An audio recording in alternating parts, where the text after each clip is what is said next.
거지만 안 괜찮아 싶고 17일 공개합니다. 22년간 영혼을 갉아먹은 사람들. 2020년 6월 브라질 전역에 충격을 안긴 소식. 현대판 노예 여성 구조, 사람을 가둔 악마들. 한 가족들에게 오랫동안 노동 착취를 당한 여성이 구조됐다는 소식이었습니다. 이 끔찍한 사건의 발단은 무려 22년 전으로 거슬러 올라갑니다. 1998년 당시 39세였던 여성 헬레나는 소니아 가족의 집에 가사 도우미로 취직. 이후 2001년부터는 입주 가사 도우미로 일을 하게 됐습니다. 그런데 저 사모님 밀린 월급은 언제쯤 받을 수 있을까요? 이따위로 일하고 돈? 사람이 어찌 그리 뻔뻔해? 여기니까 일하고 있는 줄 알아? 한 번도 제대로 월급을 받지 못한 헬레나. 게다가 여기서 먹여주고 재워주는 걸 감사해라. 딴 데 가선 인간 대접도 받지 못할 거다. 라며 가사 도우미 헬레나에게 인간 이하의 대우를 하며 가혹한 노동 착취를 일삼았습니다. 정말 충격적인 게 이렇게 당하고 산 세월이 한두 해도 아니고 무려 22년이었다고 합니다. 와, 이건 진짜 너무하다. 한 사람의 거의 인생을 그렇죠. 엉망으로 만든 거 아닙니까 지금? 근데 이제 이런 기사를 보면 도대체 왜 안 도망가고 저렇게 당하고 있나? 22년 짧은 세월도 아닌데 이렇게 생각하는 분들이 있으실 텐데 근데 진짜 정말 오랜 세월 동안 이 정서적인 학대를 하면서 너는 여기밖에 있을 데가 없다라고 세뇌를 해버린 거예요. 그러니까 세뇌가 무섭죠. 그리고요, 코로나19가 창궐하면서부터는 헬레나를 아예 창고로 내쫓기까지 했답니다. 먹을 것도 주지 않고요. 화장실도 없어 겨우 양동이로 대소변을 해결했다는 헬레나. 끔찍하다. 진짜. 아니 어떻게 사람이 사람한테 저런 짓을 합니까? 진짜 가슴 아픈 게 시간인 것 같아요. 돌아오지 않잖아. 22년. 22년이라는 그 시간을. 정말 긴 세월 동안 고통 속에 산 헬레나. 그런데 뒤늦게 이 참혹한 실상을 한 이웃들이 신고를 해서 헬레나는 이 지옥 같은 곳에서 벗어날 수 있게 됐는데요. 이 일이 알려진 뒤에 헬레나를 학대한 가족 중 한 명이 유명 뷰티 기업의 경영진이라는 사실이 밝혀지면서요. 사람들은 사람을 노예처럼 부리면서 기업 경영이라니 라며 맹비난을 퍼붓다고 합니다. 진짜 인면수심이네요. 자, 이외에 브라질 사법당국에서는 열악한 환경에서의 노동은 인간의 존엄성을 침해하는 노예제도입니다 라고 발표했고요. 소니아 가족을 상대로 100만 헤알, 약 2억 3천만 원의 손해배상을 청구했습니다. 이제서라도 좀 그냥 행복해졌으면 좋겠다라는 생각이. 정말 누군가를 죽이고 뭐 다치게 하고 그러는 것만 나쁜 게 아닙니다. 이렇게 한 인간의 삶을 철저히 망가뜨리고도 죄책감조차 없으면은 진짜 사람이라고 볼 수 없는 거예요. 그럴 수 없죠.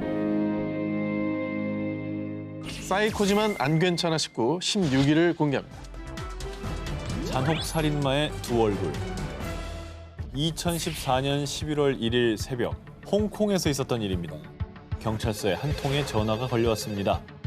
경찰서죠? 지금 우리 집으로 오셔야 할 것 같아요. 신고자는 영국 국적의 29세 남성 루릭 저팅이었습니다. 경찰은 저팅의 신고를 받고 아파트로 향했는데요. 그런데 저팅의 집 곳곳에 피가 튀어 있었고요. 한 여성이 목과 둔부에 깊은 상처를 입고 쓰러져 있었습니다. 치명상을 입은 그녀는 안타깝게도 숨지고 말았습니다.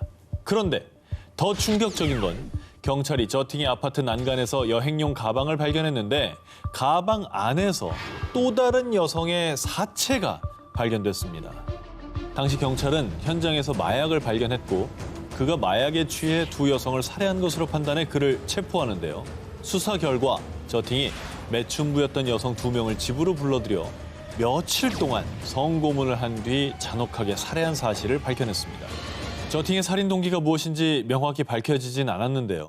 더욱 충격적인 사실은 저팅에 대한 주변 사람들의 증언입니다. 그가 그런 짓을 했다고요? 저팅은 좋은 사람이었어요. 회사에서도 인정받고 배려심도 깊었었는데. 저게 무서운 거야, 저게. 아무도 의심을 안 하잖아요. 두 얼굴의 사나이였구나. 저팅은 영국 명문대를 졸업한 뒤 2013년부터 미 최대 은행인 뱅크 오브 B의 홍콩 지사에서 근무했던 엘리트였습니다. 이게 뭐 사회적으로는 잘 나가는 엘리트의 가면을 쓰고 있었던 거 아니에요. 그런데 뒤로는 사람을 잔혹하게 살해한 그런 악마였던 게 너무 충격적이네요. 수사를 하면서 그의 끔찍한 기행들이 속속 발견됐는데요. 퇴사를 하면서 회사에서 쓰는 자동 회신 메일에 나는 사무실에 없으니 정신 나간 사이코패스가 아닌 다른 사람에게 연락해라 라며 스스로를 사이코패스라고 칭하는 메시지를 남겼고요. 이어서 정말 충격적인 영상도 발견됐는데요.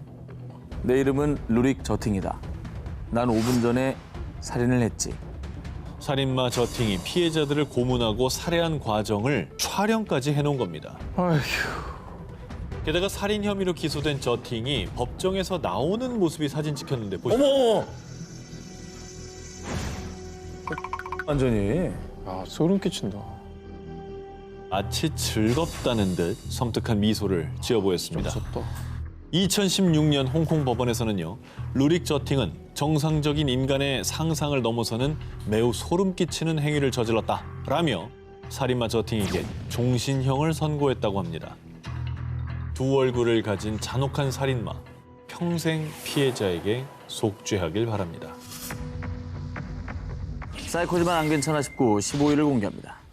야, 오늘 나쁜 놈 많이 나오네요. 아, 진짜. 난 이제 상위권이 두려워진다.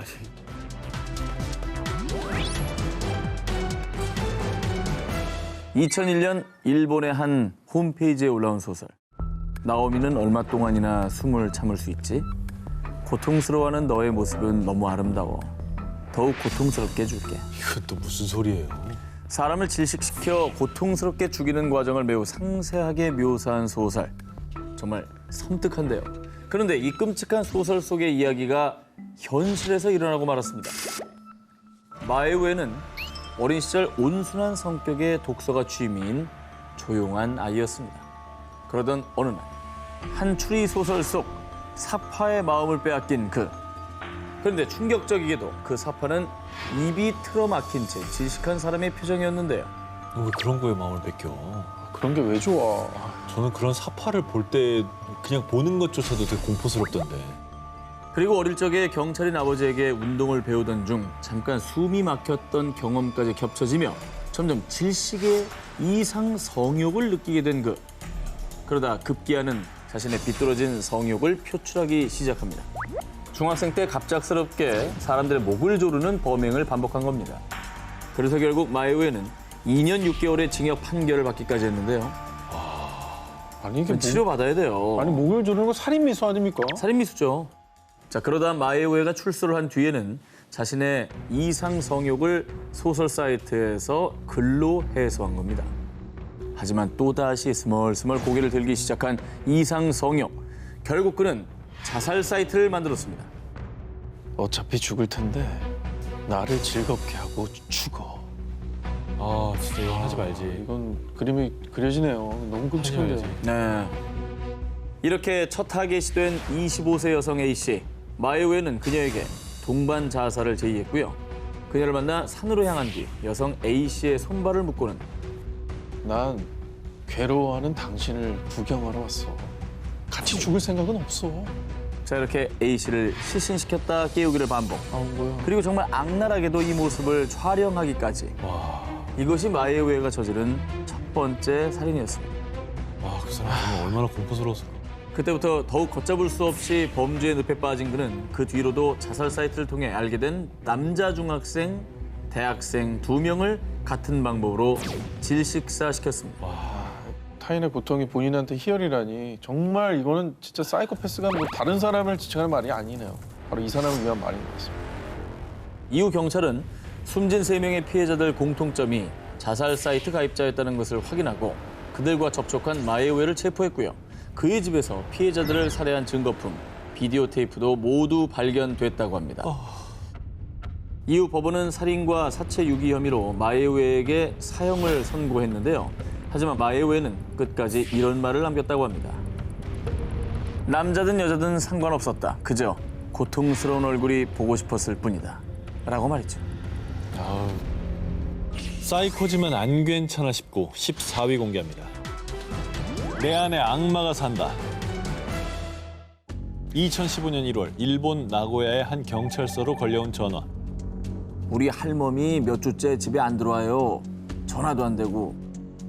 한 할아버지가 자신의 아내가 연락이 두절됐다며 실종 신고를 한 거였는데요.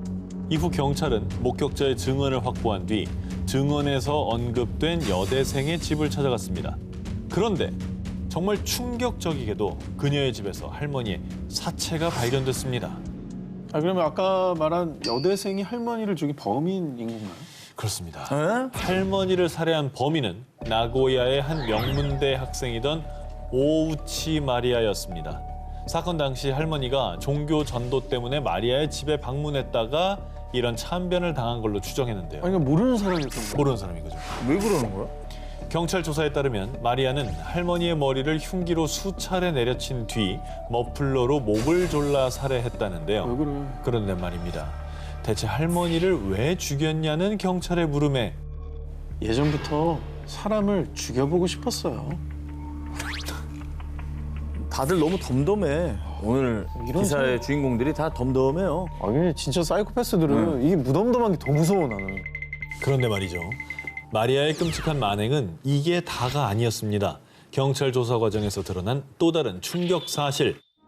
전에는 탈륨 중독 증상이 궁금해서 친구한테 이걸 실험해 본 적도 있는데.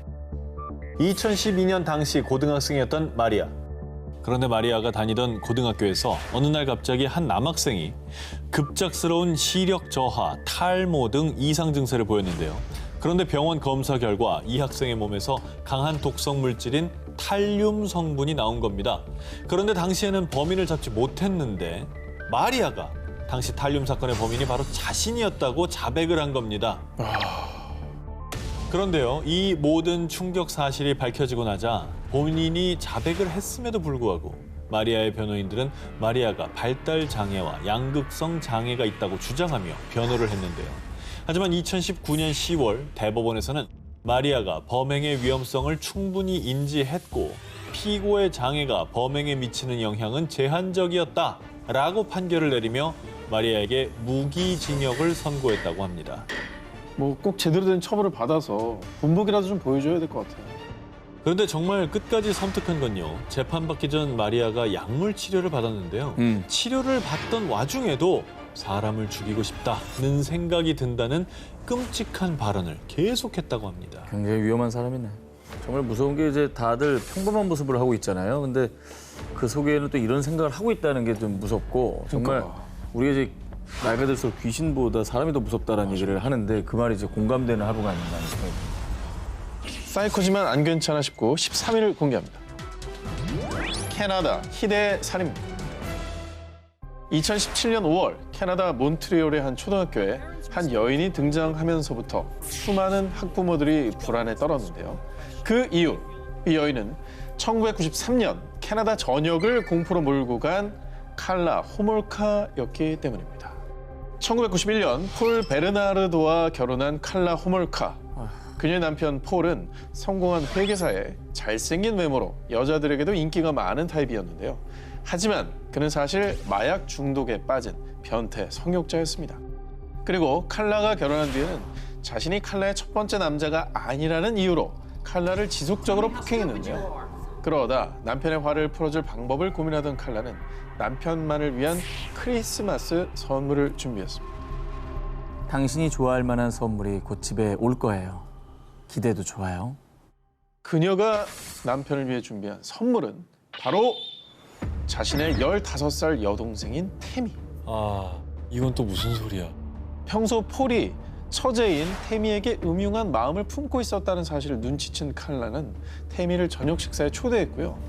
마취제가 된 음료수를 마시게 한 뒤 폴에게 태미를 성폭행하도록 했습니다. 와, 그리고 그 모습을 촬영까지 했는데요. 이 1등이 아니라고? 네. 저도 이게 13이라는 게 너무나 충격적이었습니다. 와, 충격적이다. 와, 자, 그리고 정말 처참하게도 언니와 형부에게 잔혹하게 짓밟힌 태미는 결국 사망하고 자, 그리고 그때부터 더 불이 붙기 시작한 엽기 부부의 악행. 칼라, 이것 좀 봐. 내가 새로운 을 데려왔다고? 두 사람은 10대 소녀들을 납치한 뒤 성폭행했고요. 네? 이후 소녀들을 처참하게 살해한 뒤 인적 없는 호수와 기찻길에 사체를 유기했습니다. 자, 그런데 말입니다. 정말 끝모를 엽기적인 행각이 결국 세상에 밝혀졌는데요. 남편의 폭행을 견디다 못한 칼라가 경찰의 모든 사실을 자백해버린 거죠. 이후 남편 폴은 무기징역, 칼라는 수사에 협조를 했다라는 이유로 감형을 받아 12년형을 선고받게 됐다는데요. 어우. 야, 근데 뭐 누가 누구보다 더 심하다 낫다라고 할 것도 없이 둘 다 너무나 그냥 악마네요. 너무 끔찍하죠. 그런데 지난 2017년 또 한 번 캐나다 전역이 또 들썩였습니다. 칼라가 출소한 뒤 한 초등학교에서 자원봉사 교사로 일하고 있다는 사실이 알려졌기 때문이죠. 아우, 야. 게다가 자신의 추악한 과거를 숨기기 위해 개명 신청까지 하려고 했다는데요. 그래서 이 사실을 알게 된 학부모들이 불안에 떨며 학교 측에 거세게 항의를 하게 된 거죠. 아, 당연히 해야지. 말도 안 되는. 10대 애들을 성폭행하고 죽인 살인범이에요. 그렇지. 악질이죠. 또 초등학교에 가서 직업을 구했다는 게 그쪽으로 갔네 또. 그리고 이후 추악한 과거를 숨기려고 했었던 두 얼굴의 악녀 칼라는 다시 자취를 감췄다고 하는데요. 인간의 탈을 쓴 끔찍한 악마. 과연 그녀에게 행복한 일상을 살아갈 자격이 있을까요? 사이코지만 안 괜찮아 싶고 12일 공개입니다. 모모를 예고한 남자. 2016년 9월 13일 미국 텍사스 여대생 벤다 그리프는 지인 브라이언트와 단둘이 맥주를 마시며 오붓한 시간을 보냈습니다. 그런데 다음 날 새벽 6시 반쯤 한 공원의 어린이 수영장에서 사체로 발견된 그녀. 심지어 사체는 끔찍하게 훼손된 상태로 불에 타 있었습니다. 경찰이 범인으로 지목한 사람은 그녀가 사망하기 전 마지막으로 함께 있었던 남자 브라이언트. 그런데 그녀와 차 안에서 즐거운 시간을 보내고 있었는데 갑자기 숨을 안 쉬었어요. 변호인을 통해 자신이 범인으로 오해를 받을까 사체를 숨기려고 한 죄밖에 없다고 전했습니다. 병원에 가고 뭐 경찰서 연락하고 그래야지 왜 그걸 불에 태웁니까? 이게 분명히 냄새가 나요. 그의 수상한 행적이 속속 발견되기 시작합니다. 시신이 발견되기 약 2시간 전 새벽 4시 40분경에는 브라이언트가 한 마트에서 삽과 흉기를 구입하는 모습이 CCTV에 포착됐고요. 결정적으로는 브라이언트의 집에서 그녀의 지갑과 가방, 그리고 그녀의 유골 일부까지 발견이 됐죠. 그런데 말입니다. 더 충격적인 건 범인 브라이언트가 자신의 살인을 예고했었다는 겁니다. 미치겠다. 피해자 벤다 그리프가 사망하기 전날인 9월 13일 그는 자신의 SNS에 당신을 매우 흥분시킬 방법을 가르쳐줄게라는 의미심장한 글을 남겼고요. 벤다 그리프의 시신이 발견된 다음 날에는 사망한 그녀의 SNS에 이런 기분은 처음이야라는 정말 소름 끼치는 글을 남긴 겁니다. 그리고 수사 도중 밝혀졌는데요. 브라이언트는 벤다 그리프를 살해하기 며칠 전 여자친구를 스토킹한 혐의로 체포됐다가 보석으로 석방된 상태였다고 합니다. 전 여자친구도 얼마나 무서웠을까. 이후 그는 여대생 벤다 그리프를 살해한 혐의로 종신형을 선고받았다고 합니다.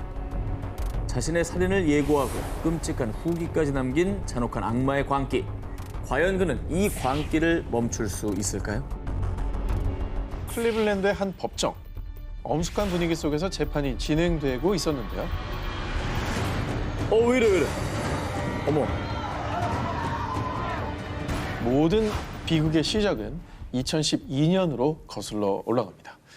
자, 2012년 9월 28살의 여성 시에티샤 쉴리가 갑자기 실종되는 것을 시작으로 9개월 뒤 38세 여성 안젤라 데스킨스, 그리고 한 달 뒤 18세 여성 시렐다 테리까지 이 클리블랜드에서 3명의 여성들이 실종되는 사건이 발생했는데요. 왜 이렇게 갑자기 3명씩이나? 그런데 얼마 뒤 한 아파트 건물 차고에서 악취가 난다라는 신고를 받고 출동한 경찰은 그곳에서 정말 끔찍한 장면을 목격하고 말았습니다. 테이프로 봉인된 쓰레기 봉투 속에서 한 여성의 사체가 발견된 건데요. 그리고 다음 날 인근 빈집과 뒷마당에서 두 구의 시신을 추가로 발견했습니다. 자, 이들의 시신에서는 성폭행 흔적까지 보였는데요. 이들은 바로 실종됐던 여성들이었죠. 인간으로서 할 수 없는 짓이에요, 진짜. 그런데 얼마 뒤 범인이 체포됐는데요. 범인은 성폭행 미수 혐의로 4년 동안 복역한 바 있었던 성범죄자 마이클 메디슨. 그는 죄를 뉘우치지 않고 또다시 여성들을 상대로 잔혹한 범죄를 저지른 거였죠.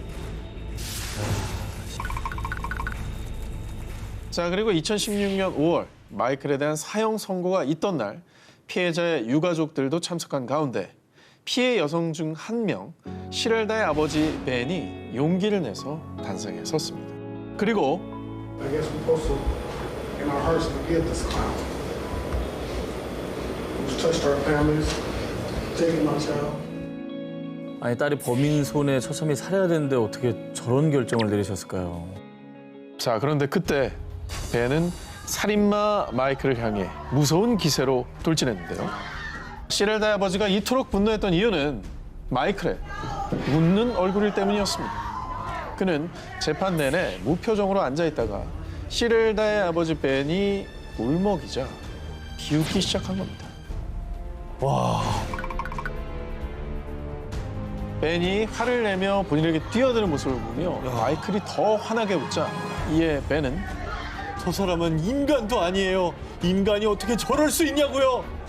마이클의 웃음에 분노와 슬픔에 눈물을 쏟았고요. 소중한 가족을 잃은 유가족들은 모두 다 큰 절망에 빠질 수밖에 없었습니다. 유가족을 2번 울린 악마의 웃음, 그 웃음의 대가를 평생 반드시 혹독하게 치르길 바랍니다. 지옥에서도 말이죠. 사이코지만 안 괜찮아 싶고 10위를 공개하겠습니다. 2014년 12월 발트해 연안에 위치한 러시아 칼리닝그라드의 한 경찰서로 들어온 다급한 신고 전화.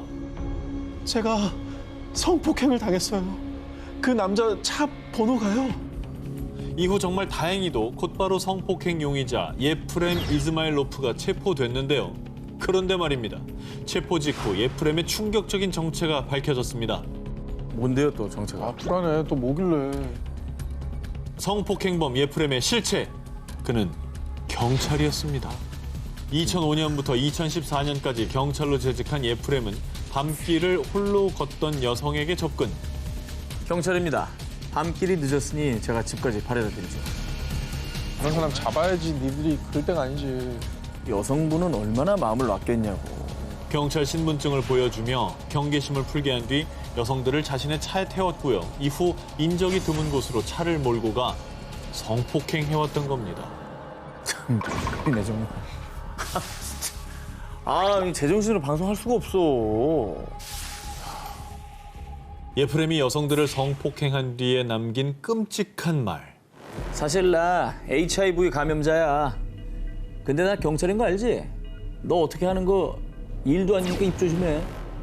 그는 2001년 인체 면역 결핍 바이러스 HIV 감염 진단을 받았던 건데요. 그 뒤 경찰 신분을 악용해 범죄를 저질렀고 경찰에 신고하지 못하도록 협박까지 일삼은 겁니다. 아니 근데 어쨌든 뭐 본인이 감염된 사실을 알면서 일부러 이런 짓을 벌인 겁니까? 아니, 그러면 계속해서 치료를 받으면서 조심해야지. 그거를 범죄에 악용한다는 게 말이 됩니까? 그리고 경찰에 따르면 신고자를 포함해 무려 11명의 피해자가 있다고 밝혀졌고요. 정말 안타깝게도 이들 중에 9명이 HIV에 감염된 것으로 전해졌습니다. 이후 이 사건은 러시아의 악마 경찰로 보도. 전 세계 수많은 사람들이 경찰이, 아니 인간이 어떻게 저럴 수가 있나 라며 대분노를 했습니다. 경찰을 뭐 떠나서 인간이 어떻게 저럴 수가 있나? 야, 피해자들에게 평생 지우지 못할 끔찍한 고통을 남긴 악마.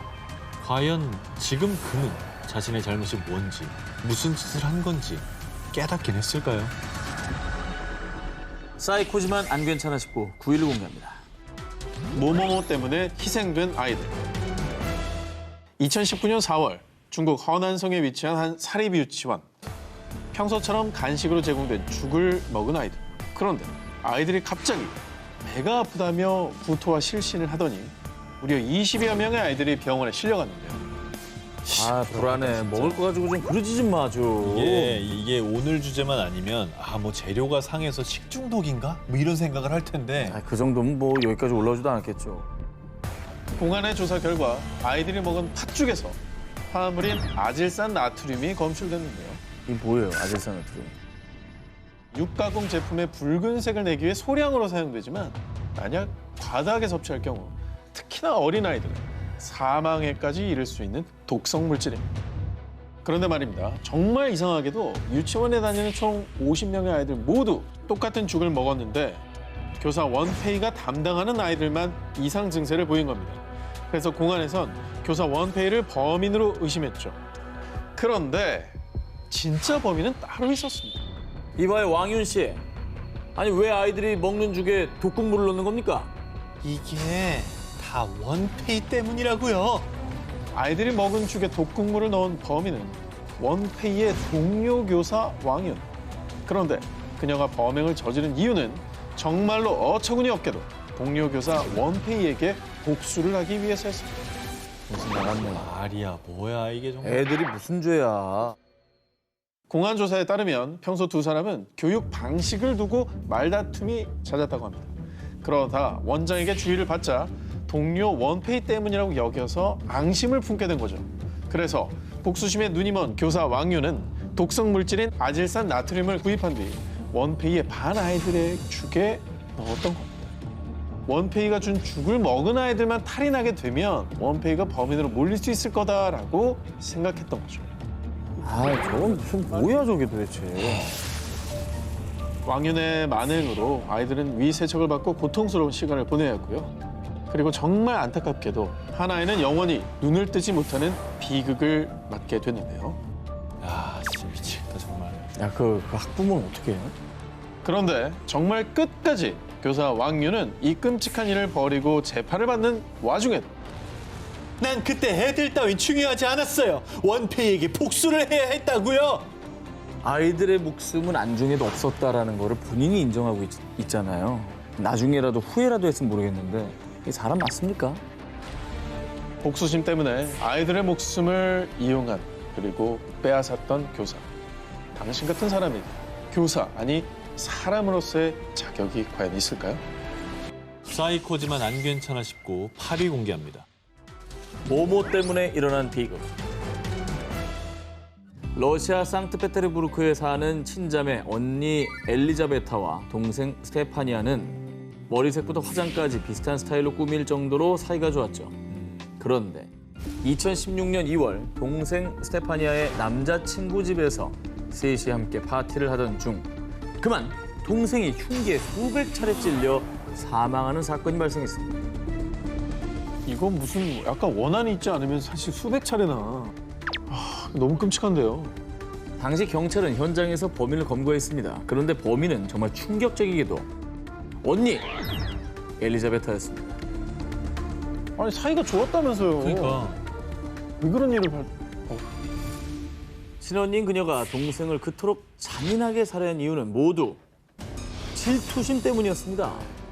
사실 언니는 어린 시절부터 화려하고 예쁜 외모를 가진 동생을 부러워하고 시기해왔다고 합니다.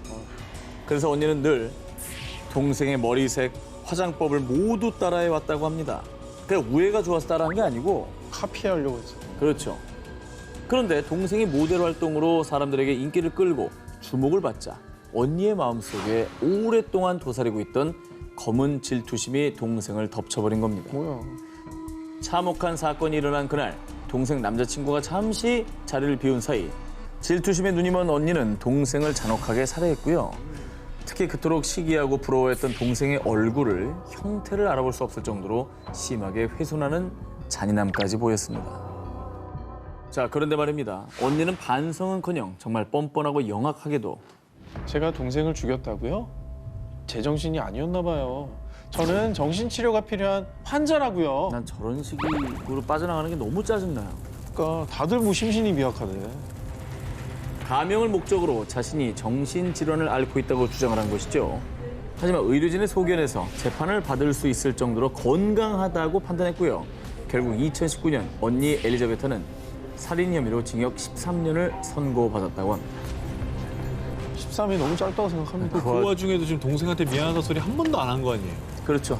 그 동생에게 미안하다는 말 한마디 없이 심신미약으로 빠져나가려고 했다는 게 너무나 괘씸하죠. 그러니까 머리만 굴린 거지. 끝까지 뻔뻔한 변명만 들어놓으면 죄를 인정하지 않은 악마. 최소한 사람이라면 동생이 하늘에서 더는 슬퍼하지 않도록 진심으로 참여하길 바랍니다. 사이코지만 안 괜찮아 싶고 7위를 공개하겠습니다. 충격, 엄마를 뭐뭐뭐한 남자. 2020년 5월 3일 중국 산시성. 다급하게 경찰서를 찾은 한 여성. 제발 저희 시어머니 좀 찾아주세요. 79세 노인 왕 씨가 실종됐다는 며느리의 신고에 대대적인 수색이 벌어졌는데요. 아, 가족들은 진짜 얼마나 걱정될까. 아, 실종은 그 자체로 너무나 고통이에요. 노인 왕 씨가 실종된 지 3일 뒤 공안은 한 야산에서 땅에 파묻혀 있는 노인 왕 씨를 발견해 구조했습니다. 다행히 그때 의식이 있는 상태였습니다. 다행이네. 그리고 곧이어 공안은 왕 씨를 생매장한 범인을 체포했는데요. 그런데 사람들은 범인의 정체에 경악할 수밖에 없었습니다. 마모관, 당신을 고의적 살인 혐의로 체포합니다. 범인은 정말 충격적이게도 왕 씨의 맏아들 마모관이었는데요. 아들이 엄마를 생매장하려고 그랬다고요? 그렇습니다. 이게 뭔 소리야? 사람들을 분노케 한 아들의 폐륜 범죄, 그 끔찍한 사건의 시작은 이랬습니다. 1년 전 어머니 왕 씨는 오랜 뇌졸중 투병으로 거동이 불편했는데요. 자, 원래는 둘째 아들 내외가 어머니를 모셨지만 둘째 아들의 건강마저 악화되자 약 1년 전부터는 맏아들이었던 마모관 내외가 어머니 왕 씨를 모시게 됐죠. 그런데 아, 냄새. 아, 엄마! 여기가 화장실이에요? 짜증나게. 몸이 불편했던 어머니 왕 씨는 본인의 의지와는 상관없이 옷에 소변을 부는 일이 잦았습니다. 그러자 아들 마모관은 악취가 나고 간병이 귀찮다라는 이유로 자신을 낳아주고 길러준 어머니를 손수레 태운 뒤 야산에 있는 폐 무덤에 생매장하는 폐륜을 저지른 겁니다. 그러고는 시어머니 왕 씨의 행방을 묻는 아내의 질문에 친척 집에 가신 데서 버스 태워 보내드렸어.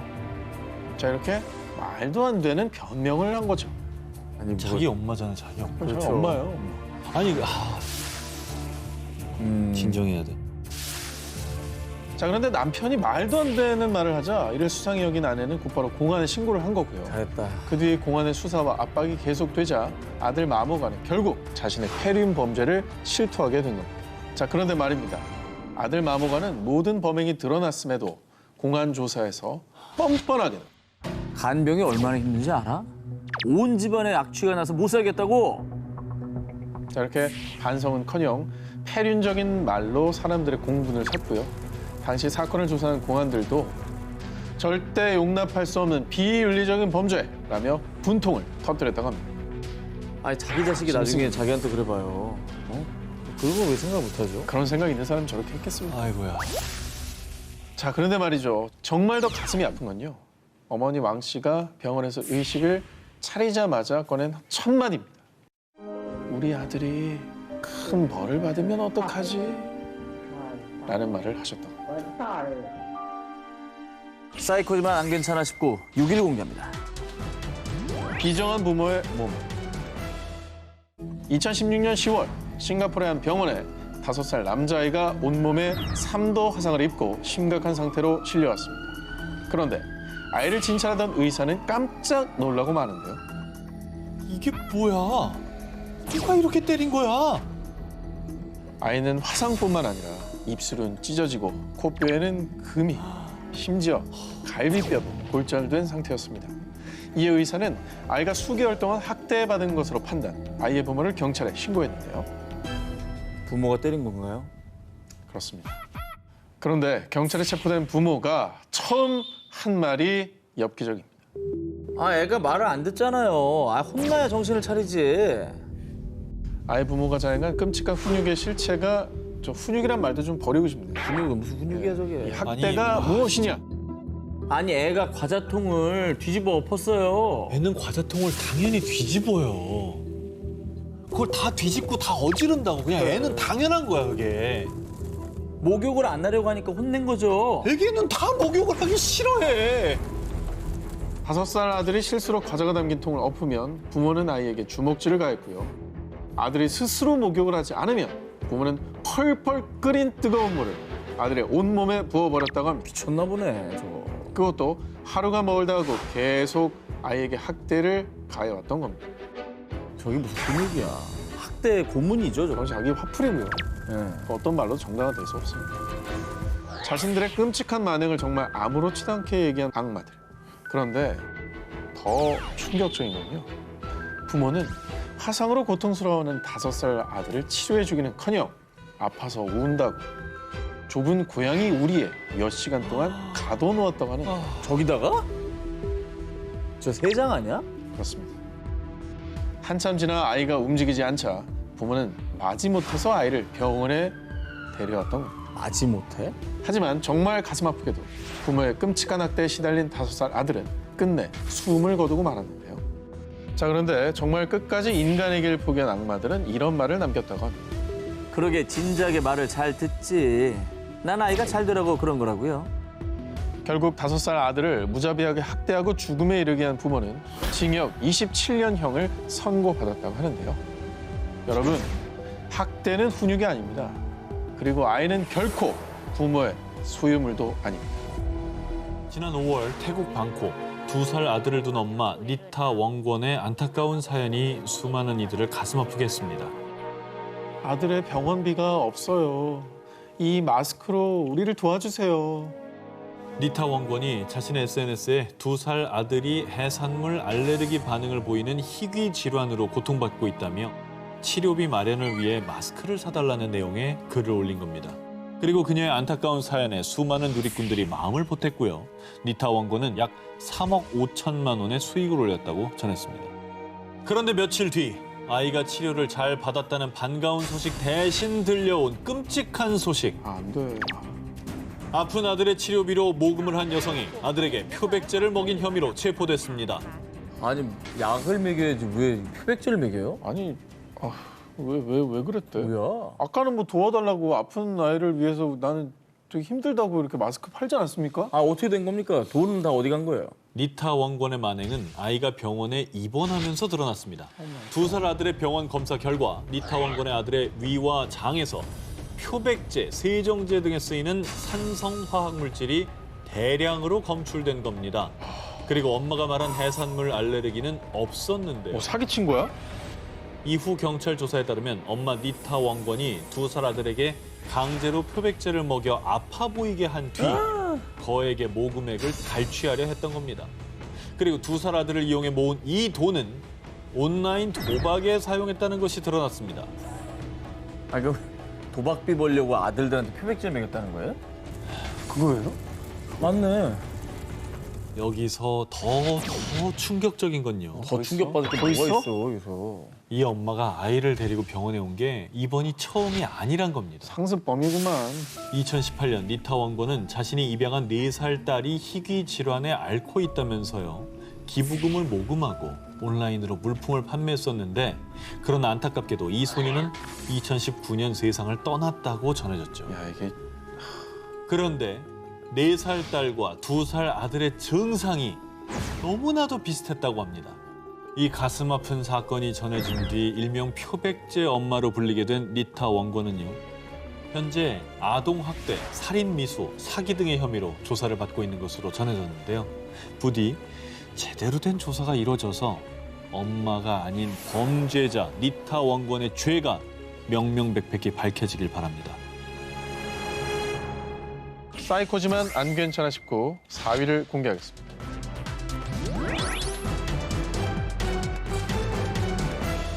(2020년 6월) 미국 테네시주 모 동물보호단체가 한 사육장을 찾았습니다.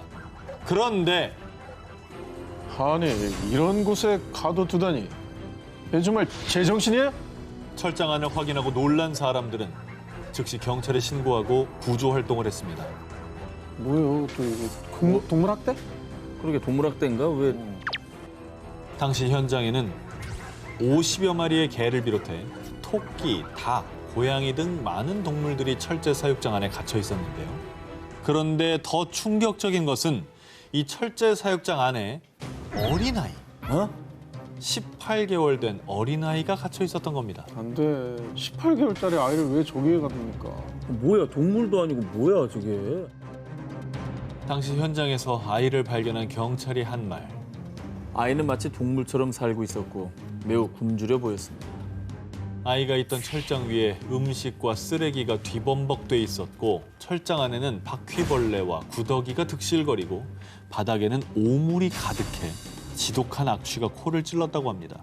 게다가 철장 주변에는 수많은 쥐뿐 아니라 무려 3m 길이의 뱀까지 기어다녔는데요. 저런 환경에 어떻게 저 어린아이를 면역력도 약할 텐데. 어떤 인간들이 저런 짓을 했나 너무 궁금한데요.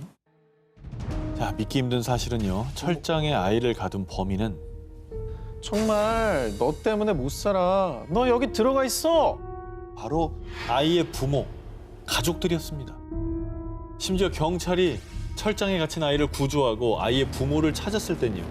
태연하게 잠을 자고 있었답니다. 잠이 오니? 경찰은 곧바로 아이를 학대한 엄마와 계부, 의붓 할아버지 등 3명을 아동학대, 동물학대 혐의 등으로 체포했습니다. 철장에 자녀와 함께 부모의 자격까지 내동댕이 친 비정한 악마들이었습니다. 다음 특종입니다. 2020년 3월 중국 푸저우 출장 때문에 집을 나선 장 씨 부부는 1살배기 아이가 보고 싶어서요. 휴대폰으로 집안에 설치해두었던 실시간 홈 카메라를 확인했습니다. 그런데 지금 대체 뭐 하는 짓이야? 홈 카메라를 보고 충격에 빠진 장 씨 부부. 대체 그가 본 게 무엇이냐?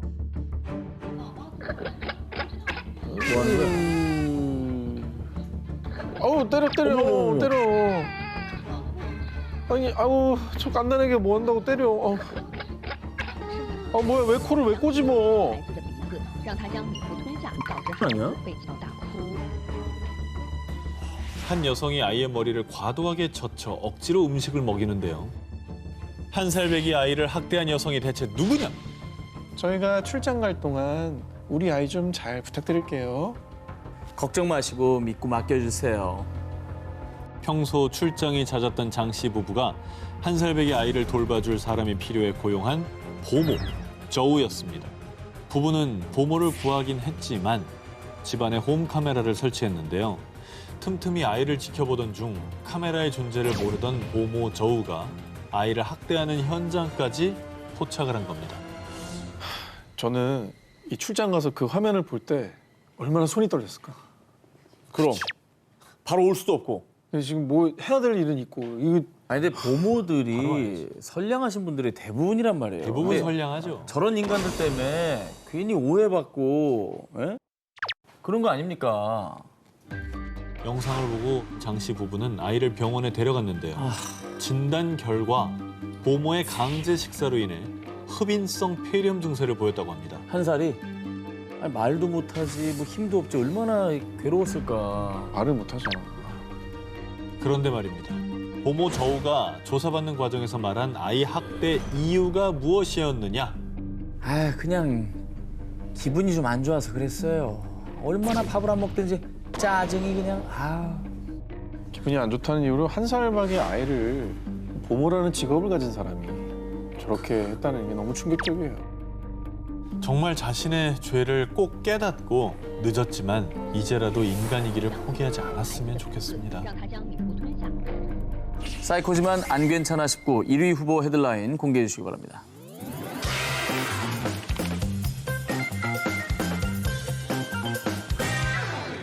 자, 사이코지만 안 괜찮아 싶고 저 기자의 첫 번째 1위 후보 기사를 공개하겠습니다.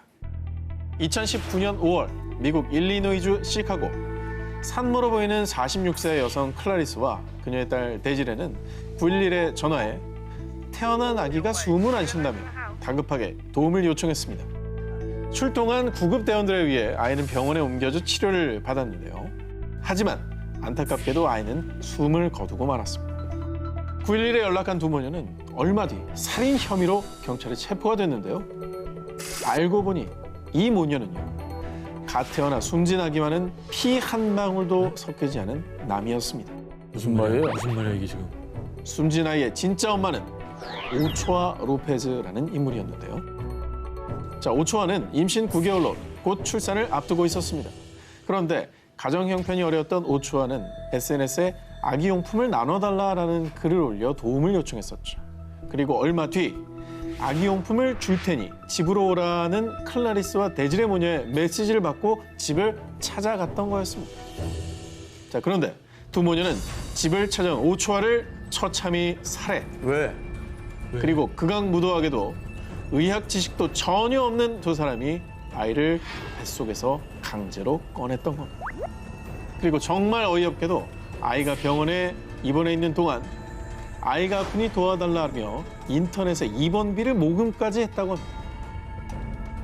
뭐 엄마를 죽여놓고 뭔 소리 하는 거야? 하지만 오초아 가족의 실종 신고를 받은 경찰에 의해 모녀의 만행은 만천하에 드러나게 됐죠. 그런데 말이야, 두 모녀가 인간 이하의 천인공노할 만행을 저지른 이유가 무엇이었느냐? 아이, 엄마가 아이를 가지고 싶어 했다고요. 2017년에 클라리스가 아들을 사고로 잃었는데 그 상실감으로 또 아이를 키우고 싶어 했다는 겁니다. 그래서 두 모녀는 죄 없는 소중한 생명을 빼앗고 한 가족의 미래까지 모두 짓밟아 놓은 겁니다. 이거 남은 가족들 있잖아요. 죽은 엄마랑 그 아기. 그 남은 가족들은 이게 뭐야? 이건 너무 무섭다. 2017년 8월 남아프리카 공화국 동부 에스트코트에 위치한 경찰서에 한 남자가 들어선 뒤 한 말입니다. 제가 인육을 먹는데 질렸습니다. 다짜고짜 이렇게 자수를 한 그는 경찰에게 자신의 가방을 보여주었는데요. 그 가방 속에는 훼손된 신체 일부가 들어있었습니다. 진짜 오늘 정말 끔찍한 살인범의 정체, 민간요법으로 환자를 치료하는 전통 치료사 니노 은바타였는데요. 그가 이토록 소름 끼치는 만행을 저지른 이유. 어느 날 주민 마구반에는 전통 치료사 은바타를 찾아가 아프지 않고 좋은 일만 생기도록 무티 하나만 만들어 주세요. 남아프리카 공화국의 전통 민간 의술로 약재이자 부적처럼 여겨지는 무티 제조를 부탁했습니다. 젊은 여성이나 어린아이의 살점을 먹으면 행운이 올 것이요. 무슨 소리야 이게 말이 되는 얘기예요 이게 지금. 자, 이렇게 끔찍한 처방을 내린 전통 치료사 은바타. 결국 주민 마구반에는 이 끔찍한 미신을 믿고 전통 치료사 은바타와 함께 25세 여성 자넬라를 성폭행한 뒤 살해했고요. 숨진 여성의 신체를 훼손해 약재에 썼다고 합니다. 아이고야. 그리고 은바타가 경찰에 자수를 한 뒤 경찰이 집을 수색했는데요. 그의 집에서 훼손된 신체 일부가 추가로 발견됐다고 합니다. 게다가 마을 주민들 수백여 명을 현혹시켜 무덤 속 시신까지 훼손한 그 무덤을 파면 악한 기운으로부터 자신을 보호할 수 있다는 미신을 심어주며 시신을 꺼내 자신에게 가져오게도 했다고 합니다. 아니, 치료사인지 살인자인지 알 수가 없어요. 이 죄의식이 하나도 없이 어떻게 저런 짓을 반복할 수가 있냐고요. 너무나도 이해가 되지 않죠. 이후에 법원은 살인 혐의로 기소된 두 남성에게 가장 극악무도한 범죄를 저질렀다며 종신형 선고했다고 합니다. 자신의 안위를 위해 남을 잔인하게 해친 사이코, 엽기 범죄. 하지만 이젠 평생을 죄책감 속에 갇혀있기를 바랍니다. 자, 전쟁 사탄. 사랑한 게 죄는 아니잖아. 19, 17일 공개합니다. 할리우드 배우의 긴 악몽. 영화 내겐 너무 가벼운 그녀, 아이언맨 시리즈 등 많은 화제작으로 전 세계 다양한 팬층을 보유한 할리우드 톱 배우 기네스 펠트로. 그런데 1999년 그녀에게 오스카상의 영광을 안겨준 작품 셰익스피어 인 러브로 인해서 펠트로는 악몽 같은 시간을 겪어야만 했습니다. 그녀가 괴로웠던 이유. 펠트로, 영화 속 당신의 모습이 내 사랑의 자극제가 됐어. 지금 당장 당신의 숨결을 느끼고 싶어. 영화 속 펠트로의 모습에 감명을 받은 단테 소이우라는 남성이 그녀를 스토킹하는 계기가 됐기 때문입니다. 이후 소이우는 그녀에게 음란물과 함께 외설적인 편지를 집요하게 발송, 때로는 펠트로를 위협하며 그녀를 공포에 떨게 했습니다. 그렇게 그가 귀네스 펠트로에게 집착한 기간만 무려 17년이었습니다. 오래도 했네. 아니 이 정도면 진작 좀 격리를 하든지 처벌을 하든지 이렇게 해야지 17년 시간을 그 고통에 빠뜨렸단 말이에요. 그런데 더 놀라운 건요. 소유는 2000년 이미 한 차례 귀네스 펠트로 스토킹 혐의로 기소된 적이 있었다는 겁니다. 하지만 정신질환을 주장. 에이, 결국 무죄를 판결받았고요. 당시 정신병원에 입원했는데요. 하지만 그는 퇴원 후 반성은커녕 더 집요하게 펠트로를 스토킹하기 시작. 내가 보낸 귀걸이 받았어? 당신의 예쁜 귀에 어울릴 것 같아. 그리고 나 목표가 생겼어. 당신이랑 결혼을 해서 당신을 돌보는 거. 그녀에게 지속적으로 사랑을 고백했고요. 그렇게 펠트로에게 보낸 편지만 무려 66통이었습니다. 결국 지난 2016년 오랜 세월 참았던 펠트로가 드디어 폭발. 소유를 스토킹 혐의로 다시 한번 고소. 로스앤젤레스 법정에서 마주하게 됐습니다. 이게 문제야. 하지만 법정에선 소이유는 펠트로에게 사랑과 우정을 보여주고 싶었을 뿐이라고 주장.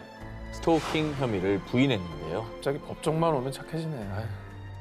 그러니까 이런 일방적인 건 정말 진짜 끔찍하네 진짜. 하지만 배심원단은 그의 행위가 비난받아 마땅하지만 최근 위협적이거나 음란한 메시지가 없었다는 점, 그가 반성을 하고 있다는 점을 근거로 중죄 스토킹에는 해당하지 않는다고 판단, 소유에게 무죄를 선고했습니다. 야, 이게 조금 무죄가 나왔다는 건 이해가 되지 않아. 판결이 너무 아쉽죠. 네. 스타들의 사생활을 공포로 몰아넣는 스토킹. 스토킹은 팬심도 관심도 아니고요. 그냥 한 사람을 괴롭히는 범죄일 뿐입니다. 사랑과 전쟁 4탄 사랑한 게 죄는 아니잖아 19, 15일을 공개하겠습니다. 경찰을 괴롭힌 범인의 정체는 뭐뭐. 2020년 일본 나라시 40대 타케루 경사는 매일같이 누군가 자신을 쫓아오는 듯한 느낌을 받았는데요. 심지어 의문의 발신자로부터 지속적인 편지를 받기도 했습니다. 경찰에 스토킹을 당한 거예요? 네, 그러면 경찰이 잡은 범죄자가 복수하는 걸 수 있죠. 아, 복수하려고. 타케루를 미행하고 의문의 편지를 보낸 사람은 카나코 오니시라는 27세 여성으로요. 얼마 전 타케루가 체포했던 범죄자가 맞습니다. 그럴 줄 알았어요. 하지만 그녀가 보낸 건 단순한 협박 편지가 아니었습니다. 이건 사랑이 분명해요. 당신의 호적에 올라가고 싶어요. 제발 저와 결혼해 주세요. 카나코는 타케루의 스토커였습니다. 그리고 더욱더 놀라운 사실은 체포할 당시 그녀의 혐의 역시 스토킹. 자신을 스토킹 혐의로 체포한 경찰을 스토킹한 겁니다. 이 정도면 약간 병 아니에요? 그러니까 병일 수 누군가라도 있지. 스토킹을 해야지만 되는 상태인 거 아니에요? 대상만 찾나 봐.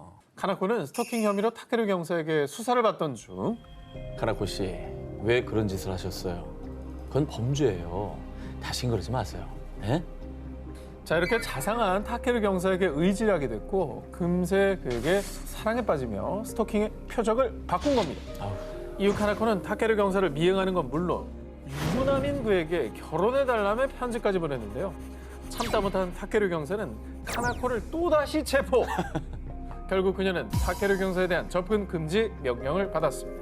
아이, 체포해달라고 사정사정 하는 거지. 경찰한테 그러면 어떡합니까? 근데 이걸로 안 끝날 것 같은데. 그러니까. 하지만 그녀의 집착 앞에는 법도 무의미했는데요. 2021년 5월 접근 금지 명령을 어기고 또다시 타케루 경사에게 결혼해달라고 애원하는 편지를 보내며 자신의 비뚤어진 욕망을 드러낸 카나코. 이에 타케루 경사는요. 이 사람 정말 안 되겠구만. 제대로 혼쭐 나야겠어. 상습 스토킹 혐의로 카나코를 3번째로 체포. 결국 카나코는 유치장 신세를 지게 됐고요. 그녀는 자신의 범행을 모두 인정했습니다.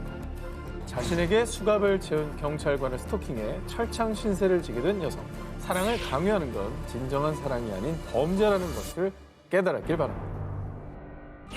사랑과 전쟁 사탄, 사랑한 게 죄는 아니잖아 19, 12위를 공개합니다.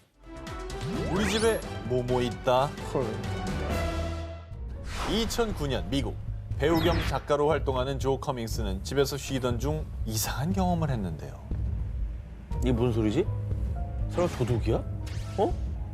아무도 없네? 늦은 새벽에 집 어딘가에서 의문의 인기척을 느낀 겁니다. 아까 배우라고 했잖아요. 네. 혹시 팬이라. 그 뭐 사생 팬이 있어서 네, 팬이네. 몰래 들어가 있던 거 아니야? 자, 그런데 말입니다. 기묘한 건 이뿐이 아니었습니다. 또 있어. 어? 내가 어제 샌드위치를 냉장고에 넣어둔 것 같은데?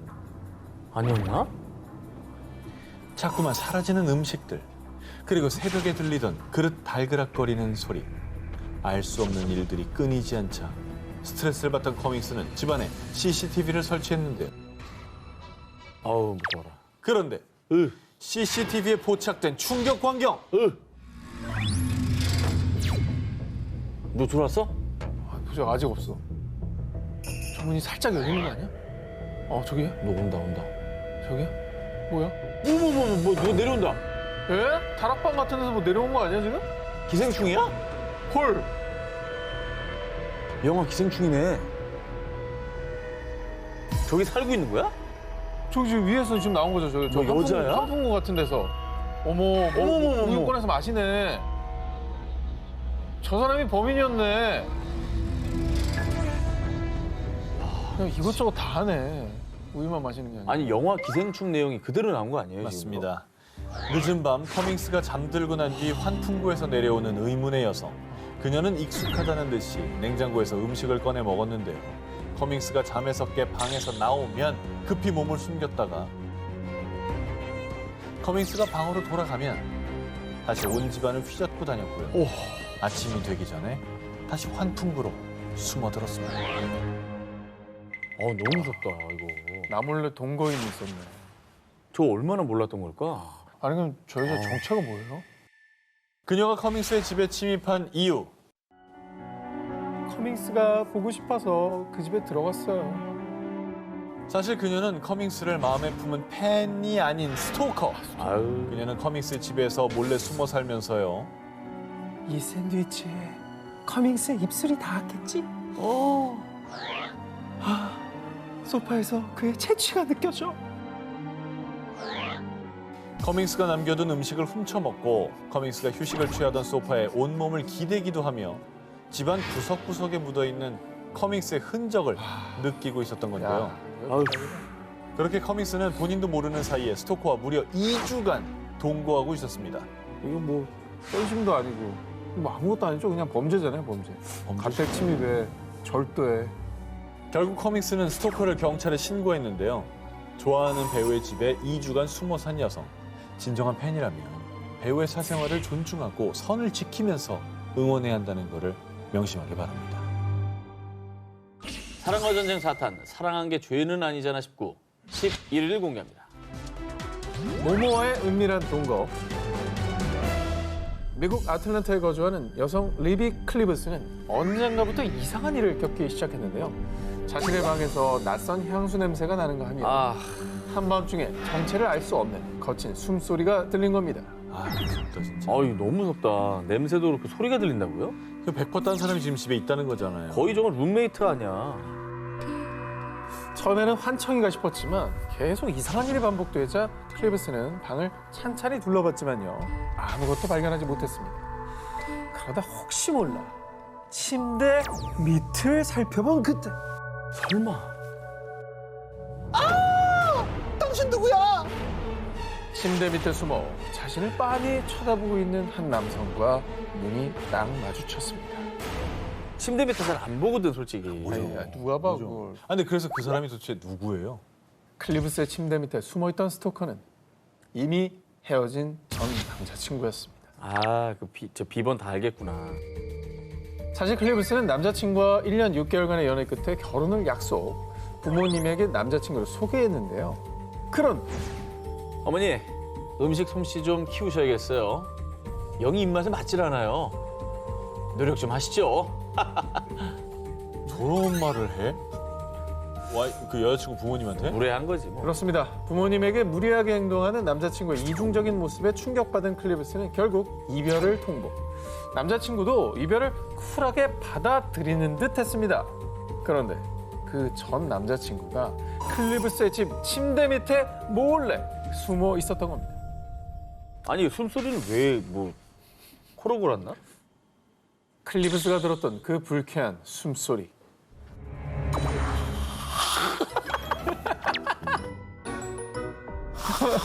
클립스 지금 너와 함께 누워있는 기분이야.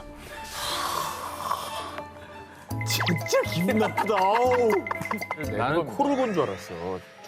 잠들어가지고. 전 남자친구는 무려 한 달 가까이 클리브스의 침대 밑에 숨어 살면서요. 클리브스가 집을 비울 동안 클리브스가 쓴 칫솔 이걸로 대신 뽀뽀라도 해야 되겠어. 오, 여기 클리브스와 내 구역이라고 아무도 못 들어와.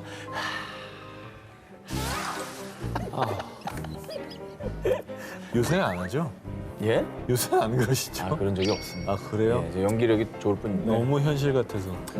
네, 클리브스의 물건을 사용하고 마치 영역 표시라도 하듯 자신의 향수를 뿌리곤 했던 겁니다. 아, 개야 무슨 영역 그 표시를 칫솔을 해. 자기가 썼다는 거를 나중에 알았을 때 얼마나 끔찍했을까. 클리브스는 즉시 경찰에 신고, 접근 금지 명령을 신청하며 아찔한 상황에서 벗어날 수 있었는데요. 사랑한다는 이유로 선까지 넘어버린 전 남자친구. 당신의 행동은 범죄에 불과합니다. 사랑과 전쟁 4탄, 사랑한 게 죄는 아니잖아 싶고 8일 공개. 모모를 향한 빗나간 사랑. 2009년 9월 영국 이스트 서식스주 중학교 교사 캐서린 레이는요.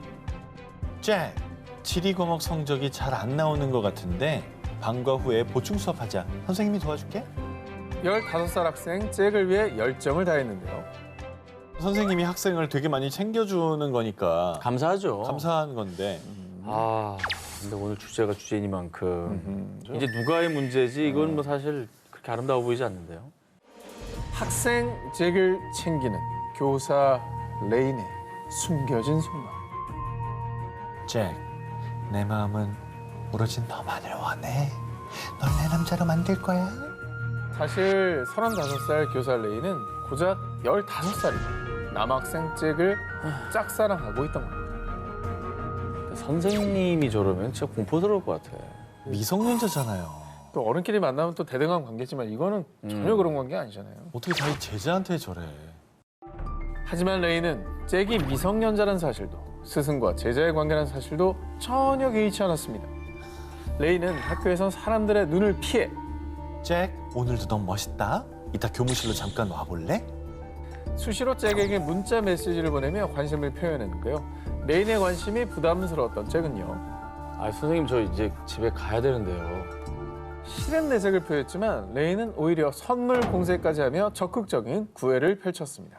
아, 진짜 대단하다 자, 정말. 학생 입장에서는 선생님 제발 이러지 마세요라고 강하게 얘기할 수도 없어요. 못하지. 어떻게 될 줄 알고요. 그럼. 학교인데. 하지만 잭에 대한 레인의 집착은 방학이 되어도 멈출 줄을 몰랐습니다.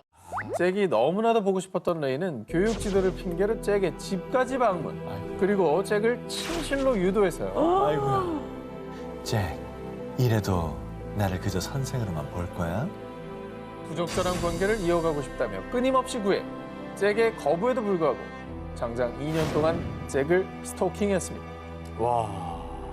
근데 부모님한테라도 얘기했으면 좋겠는데. 했을 것 같은데요. 학생 잭은 결국 참다 못해 레인의 스토킹 사실을 아버지에게 알렸고요. 잘했다. 잭의 아버지는 그 즉시 학교에 레인을 고발했습니다. 하지만 레인은 그 뒤로 반성하는 모습을 보이기는커녕 아랑곳하지 않고 잭에게 계속해서 사귀자는 메시지와 선물을 보냈는데요.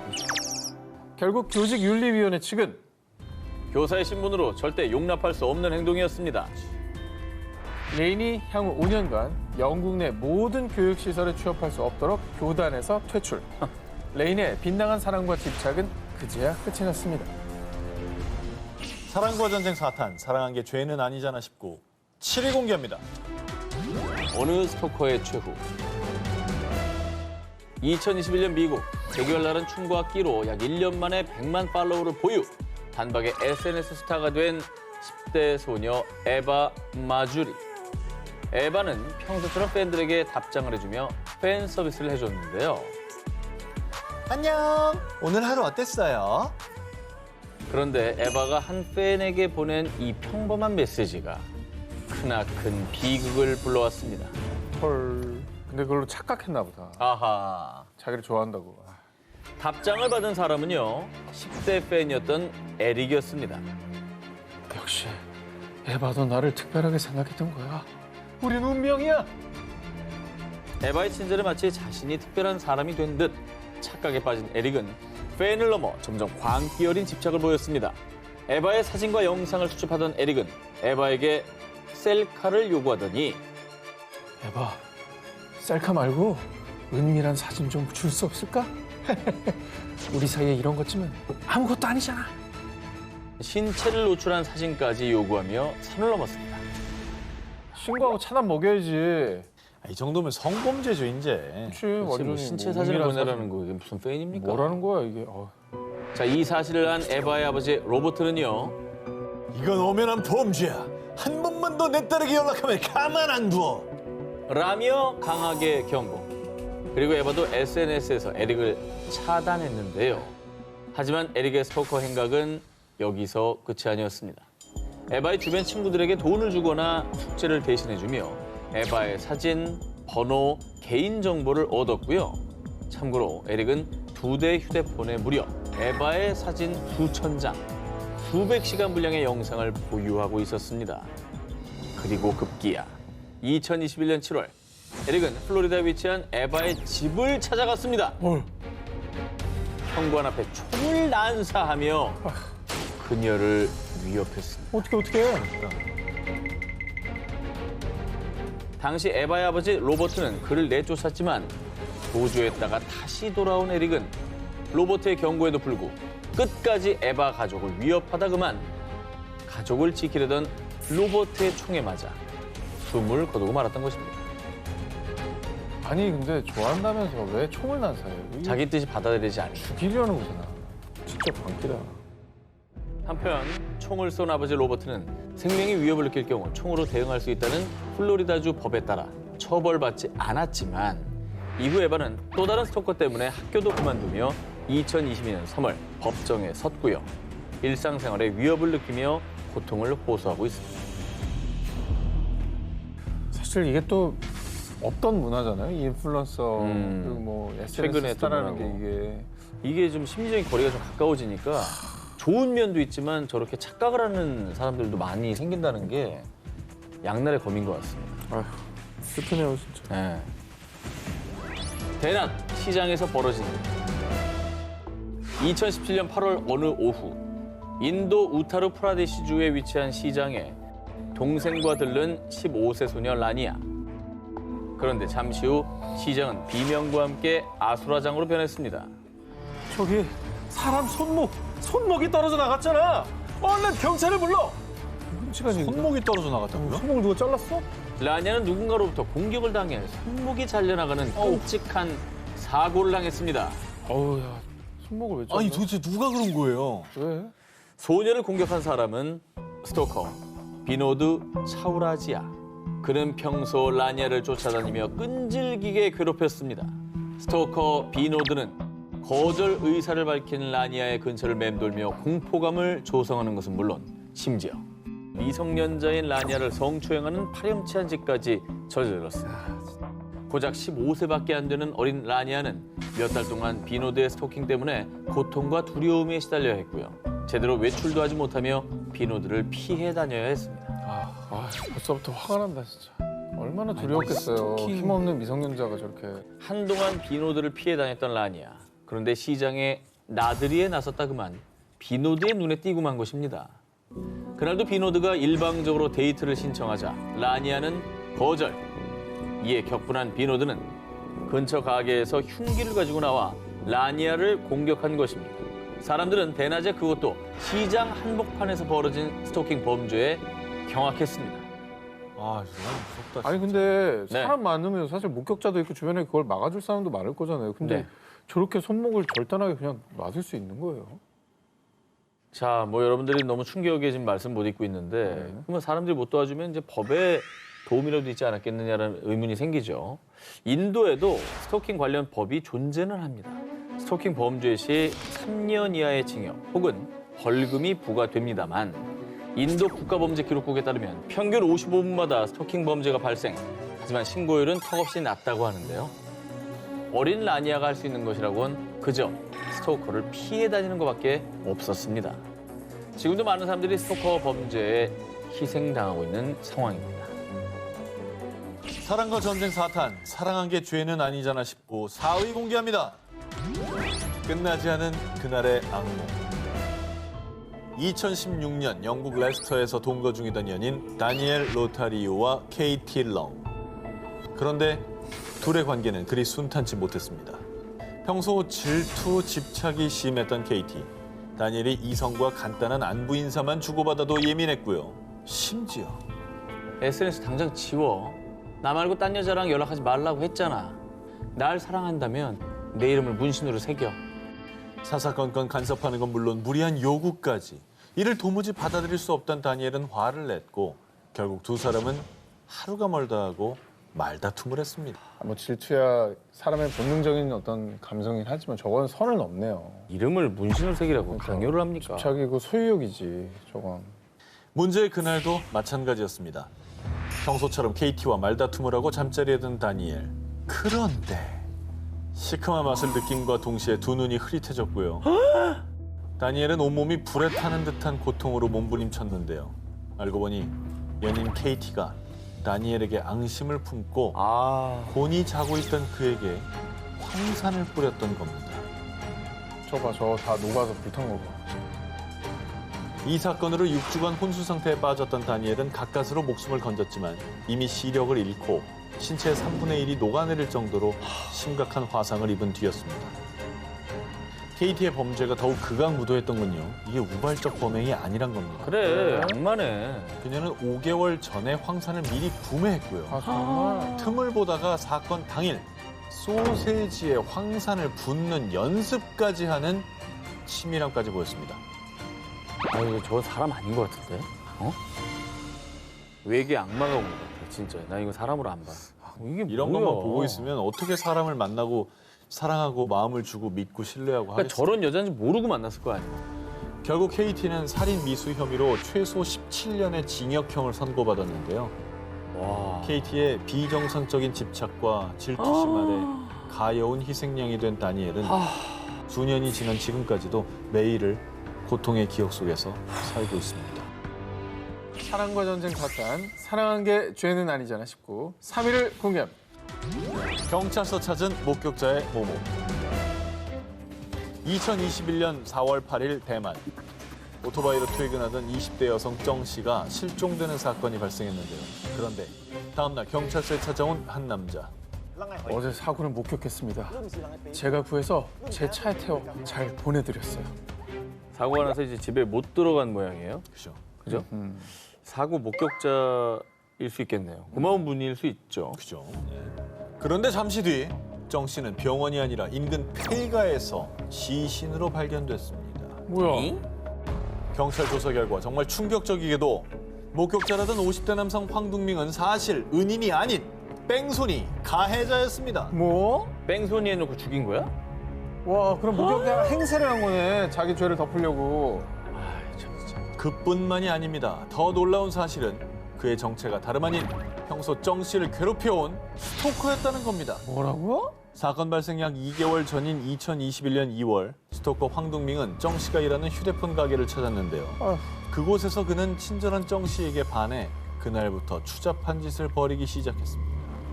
황둥밍은 몸에 손을 대며 성추행하기 일수. 그리고 가정이 있는 정 씨가 분명히 싫다고 했음에도 불구하고 그녀의 출퇴근길을 미행하거나 불쑥불쑥 나타나 스토킹했습니다. 그리고 사건 당일 지인에게서 차를 빌린 스토커 황둥밍은 오토바이로 퇴근하는 정 씨를 미행, 고의로 추돌 사고를 일으켰고요. 뭐? 머리를 부딪혀 의식을 잃은 정 씨를 자신의 차에 태워 납치, 추악하게도 폐가에 데려가 추행한 뒤 결박한 채 유기했고요. 그렇게 병원에 가서 치료만 받았어도 살 수 있었던 정 씨는 차디찬 바닥에서 목숨을 잃었습니다. 심지어 스토커 황둥민은 뻔뻔하게도 경찰서로 찾아가 가짜 목격자 행세, 수사에 혼선을 주는 인간 말종짓을 벌였는데요. 말종이네, 말종. 하지만 결국 경찰 조사로 그의 스토커 짓이 여과 없이 드러났고요. 그는 살인죄, 강제 추행 혐의로 기소. 자신의 스토킹 범죄를 교통사고로 위장하려 한 그는 현재 법의 심판을 기다리고 있습니다. 뭘 기다려? 정씨 스토킹 사건을 계기로 대만 내에서 스토커 관련 법 마련의 목소리와 비난이 거세지자 대만 정부는 뒤늦게 스토커 처벌법을 제정, 올해 6월 도입을 앞두고 있습니다. 스토커 때문에 사랑하는 아내를 떠나보낸 남편. 그는 아내를 지켜주지 못한 자신을 탓했는데요.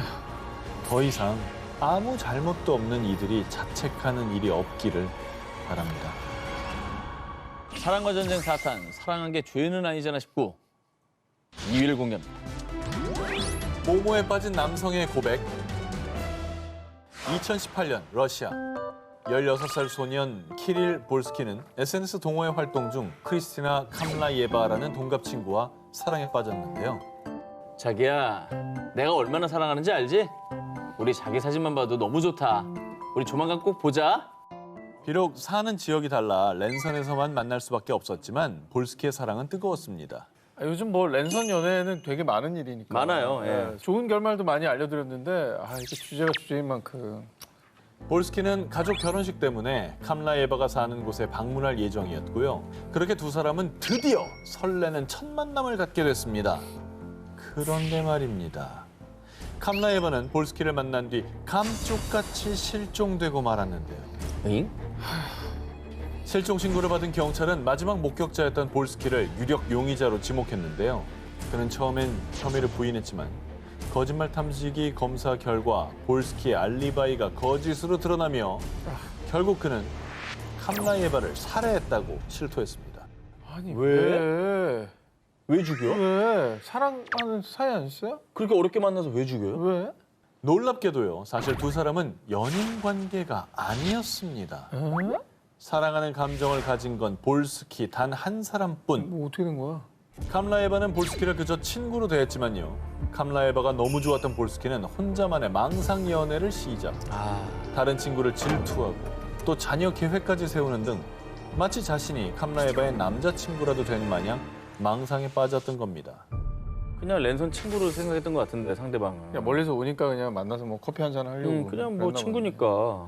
볼스키는 만날 명분을 만들기 위해서 가족의 결혼식이 있다고 거짓말한 거고요. 그렇게 하바롭스크에서 무려 6,000km 이상 떨어진 멀고 먼 모스크바까지 찾아갔고요. 드디어 캄라예바를 만난 볼스키는 자신의 감정을 당당히 고백했지만 자신의 상상과는 다르게 그녀가 고백을 거절하자 분노를 참지 못하고 잔인하게 살해 시신을 근처 쓰레기통에 유기했던 겁니다. 어긋난 소유욕과 집착은 결코 진정한 사랑이 아니라는 걸 반드시 명심하길 바랍니다. 사랑과 전쟁 4탄, 사랑한 게 죄는 아니잖아 19, 18위와 1위 헤드라인 또 정 기자님 다 갖고 계신 기사인데요.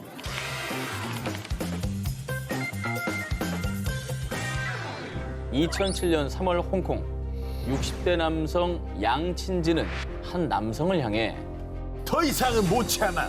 우리 딸 양리주안이 이렇게 고통스러워하는 건 다 당신 때문이야. 경고의 메시지를 남겼습니다. 뭔 얘기죠? 그러니까 누가 딸을 스토킹을 하고 있는 건가요? 리암 그래서- 니슨입니까? 그런 모드입니까? 그래서 스토킹 딸을 구하려는 아빠의 마음. 딸 가진 아빠로서는 저 마음은 100% 이해합니다. 스토커와 달라붙으면 아빠는 화가 나거든요. 당연하죠. 아니, 당연하죠. 예. 그런데 말입니다. 여러분의 예상과는 아예 다릅니다. 예? 이번 사연의 스토커는 다름 아닌 그의 딸 양리주안이었습니다. 뭐? 자, 그러니까 양친지의 딸은 스토킹의 피해자가 아니라 가해자였던 것이죠. 1994년 중국 간수성 란저우에 살던 양친지의 16살 딸 양리주안은요. 영화배우 유덕화에게 흠뻑 빠져서 학교도 그만두고 덕질에 몰두 20살이 된 이후에는 유덕화를 보기 위해 그의 스케줄을 따라 베이징에 6번, 홍콩만 3번을 방문. 하지만 무려 13년간 단 한 번도 그를 만나지 못했습니다. 아니 만나지 못할 수 있죠. 아니 근데 사실은 맹목적으로 저렇게 연예인 따라다니고 그렇게 긴 시간 했으면 그 정도면 됐다. 그럼 이렇게 할 것 같은데. 아니 따라다니는 거는 뭐 연예인들 좋아하시는 분들은 많으니까 그건 얼마든지 그럴 수 있는데 근데 아까 우리가 들은 아빠의 반응은 지금 우리가 아는 거하고 다르잖아. 그렇죠. 너무 다른데? 네. 유덕화와 결혼하겠다며 그를 찾아 헤매는 딸을 지켜보던 아버지는요. 늦둥이 딸을 전폭적으로 지원. 넉넉지 않은 형편에도 적금을 깨는가 하면 심지어 집을 팔고 급기야 신장 매매까지 시도. 딸을 뒷바라지했습니다. 그러다 2007년 드디어 꿈에 그리고 그리던 유덕화 실물 영접에 성공한 양리주안. 홍콩에서 열린 팬미팅에서 무려 13년을 찾아 헤맨 그와 드디어 대면하게 된 겁니다. 자, 하지만 그녀가 유덕화를 1대1로 대면할 수 있었던 시간은 단 10초. 아니 뭐 팬미팅이라는 게 다 그렇잖아요. 좀 오래 본 거예요. 그래. 그토록 꿈꾸던 순간이었지만 오히려 짧은 만남에 허무했던 양리주야는 더 큰 고통에 시달리고 맙니다. 아니 그러면 앞에 아버지가 경고의 메시지를 보냈다고 했잖아요. 네. 딸이 너무 그렇게 고통스럽고 힘들어서 유덕화 씨에 대해서 그렇게 얘기를 한 겁니까? 자, 그런데 말입니다. 정말 놀라운 사실은 그 메시지가 아버지 양친지의 유서였다는 것입니다. 그는 유덕화를 원망하는 데 그치지 않았고요. 스스로 목숨까지 끊는 것입니다. 하지만 그녀는 아버지의 죽음에도 유덕화에 대한 집착을 버리지 못했습니다. 이미 정상이 아닌 겁니다, 지금. 자, 하지만 유덕화가 자신을 만나주지 않자 급기야 아버지의 죽음이 그의 탓이라고 소송을 제기합니다. 자, 하지만 결국 패소했고요. 이 사건 이후로 유덕화는 충격에 정신과 치료까지 받아야 했습니다. 내가 열심히 연예인 활동을 한 결과로 누군가가 죽었다, 자살했다. 그럼 다행히 7년이 지난 2014년 양리주야는 부친의 자살과 유덕화는 무관하다며 사과했고요. 현재는 과거 자신의 행동과 아버지의 죽음에 큰 죄책감을 느끼고 반성하며 살고 있다고 합니다. 2013년 10월 일본 군마현 다테바야시 25세 여성 스즈키 치히로에게 연락한 38세 남성 나가이 타가오. 낮에 같이 밥 먹은 남자 누구야? 그 남자랑 무슨 사이냐고? 아무 사이 아니라니까. 거짓말! 지금 네 집 앞이야. 너 나올 때까지 기다린다. 일단 뭐 남자가 굉장히 화가 나 있고 어쨌든 의심받는 상황인 것 같아요. 네. 사실 두 사람은요 커플이 아니었습니다. 커플도 아니에요, 심지어? 이미 헤어진 사이. 그럼 남이네. 뭐야, 끝났으면 끝난 거지. 저렇게 딴 얘기할 남자를 권한도 없어요. 그럼 만나든 남남이죠. 말든 무슨 상관이세요? 뭐하든 상관없는 거 아니에요? 이게 구질구질한 내용이네. 집착하고 그죠? 자, 그런데 말입니다. 치히로에게 재결합을 강요하던 타가오는 급기야 그녀를 폭행하고 스토킹. 결국 견디다 못한 치히로는 몰래 이사한 뒤에 타가오가 자신을 찾을 수 없도록 주민대장 열람 제한까지 신청했습니다. 얼마나 무서우면 이사까지 했고 완전히 그냥 그 남자한테 벗어나려고 시도는 한 거잖아요. 그렇죠. 네. 치히로가 이사를 가자 분노에 타오른 타가오. 감히 날 피해 숨어? 두고 봐, 내가 반드시 찾아낸다. 그는 치히로를 찾기 위해 특단의 조치를 취했습니다. 경찰서죠? 불법 각성제 갖고 있는 사람들 신고하려고요. 뭐? 치히로 가족의 차에 몰래 불법 마약 성분이 든 각성제를 가져다 둔 타가오. 헐. 그는 이 일로 치히로 가족이 체포되면 치히로가 가족들 면회를 올 거라 생각한 겁니다. 와, 사이코패스구나. 사이코패스. 가족이 경찰서에 가면 얘가 면회를 오니까 그러면 쫓아가서 집이 어딘지 알아내겠다 이거잖아요. 지금. 그렇죠. 사이코패스. 다행히 치히로의 가족들은 누명을 벗으며 체포되지 않았고요. 치히로를 찾으려던 타가오의 계획은 실패했습니다. 하지만 포기하지 않았던 타가오. 얼마 뒤 2차 계획에 돌입합니다. 바로 치히로 아버지의 차에 몰래 GPS를 부착한 것이죠. 헐. 이후에 딸의 집에 방문하는 치히로의 아버지를 미행했던 타가오. 아니, 당신이 어떻게 여기? 치히로, 내가 말했잖아. 넌 날 벗어날 수 없다고. 또 찾아냈으니까요. 얼마나 불안하겠어요. 저 정도의 집요함이면 어디로 가든 찾아낼 것 같아요. 진짜 너무하네. 타카오가 치히로의 집을 찾아내고 며칠 뒤인 2014년 2월 19일 안타깝게도 차량 안에서 머리에 충격을 입고 사망한 채 발견된 치히로. 뭐? 그리고 얼마 뒤 스토커 타카오 역시 극단적인 선택을 하며 비극적인 최후를 맞이했습니다. 숨막히는 전 남자친구의 스토킹, 과도한 집착, 어긋난 소유욕이 가져온 비극적인 결말뿐이었습니다. 다음 사건을 알려드리죠. 2005년 10월 일본 시즈오카. 자신의 블로그에 일기를 쓰기 시작한 한 여고생. 어제부터 어머니의 상태가 나쁘다. 전신에 발진이 일어나고 특히 얼굴에 증상이 심하게 나타난다. 어머니가 2, 3일 전부터 다리가 아프다고 하더니 거의 움직일 수 없게 됐다. 자, 언뜻 보면 투병 중인 어머니의 건강 상태를 이렇게 기록한 것처럼 보이지만 뭐야, 너무 무섭다. 자, 일기는요. 단순히 일상을 기록한 게 아닙니다. 바로 살인 일지였던 겁니다. 자, 여기서 또 나옵니다. 네. 독극물인 탈륨을 컵 안에 발라서 친어머니를 살해하려는 계획을 세웠고요. 그 과정을 이렇게 블로그에 기록해 둔 거였습니다. 아이고야. 저렇게 끔찍하고도 주도 면밀한 살인 계획을 세운 소녀는 16살의 여고생. 선생님과 주변 친구들은 그녀를 그저 얌전하고 또 성실한 우등생으로 기억하고 있었는데요. 하지만 범행 동기를 묻는 질문에 이 소녀는 이렇게 대답을 했답니다. 전 그냥 화학 실험을 해보고 싶었어요. 그렇습니다. 그녀의 내면은 잔혹한 악마의 모습이 숨어 있던 겁니다. 자, 그리고 일본 열도를 경악하게 만든 또 하나의 사실. 체포 당시 그녀의 방에 앞서 소개를 해드렸던 영국의 연쇄살인마 그레이엄 영의 사진이 걸려 있었다는 거. 나라의 모방 범죄구나. 그렇습니다. 안 그래도 탈륨이라고 하길래 네. 어떻게 저렇게 동일한 우린 들어보지도 못한 독극물이 그러니까. 두 번 나오나 했더니 존경하는 사람이었군요. 모방 범죄. 별걸 다 존경하네.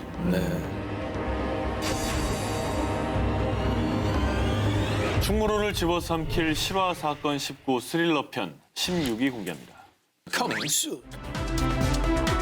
이게 진짜 스릴러다. 네가 해. 거의 오시엔인데요. 네, 계속 제가 틀고 있어요. 대한민국 넘버원 채널 오시엔. 러시아 수도 모스크바에서 동쪽으로 약 400km 떨어져 있는 니즈니 노브고르드주. 이곳에 사는 46세 아나톨린 모스크빈. 그는 무려 13개 언어를 구사하며 특히 고문헌 해석에 밝아 10권이 넘는 러시아 역사책을 집필한 저명한 학자였습니다. 훌륭한 사람인데요. 그런데 그에겐 정말 특별한 취미가 하나 있었으니 아빠가 머리 빗겨줄까? 올가, 오늘 생일이지? 우리 파티하자.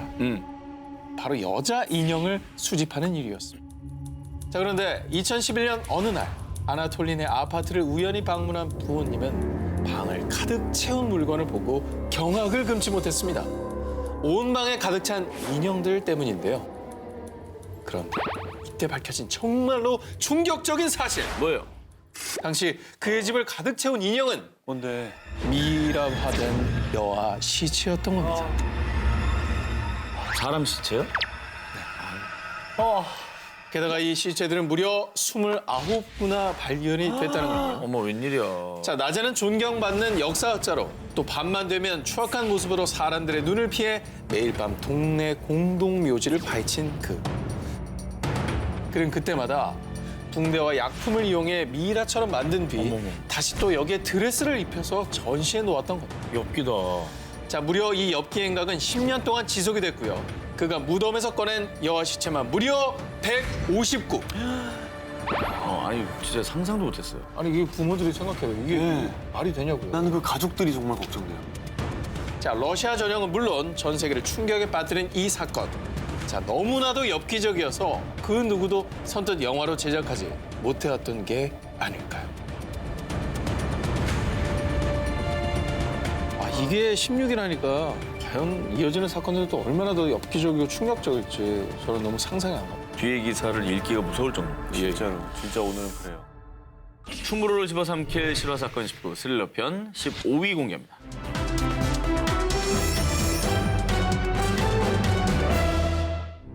자신들만의 세계에 빠져 살았던 영국의 한 쌍둥이 자매가 있습니다. 그 세계에서 빠져나오기 위해서 그들이 택한 건 죽음이었습니다.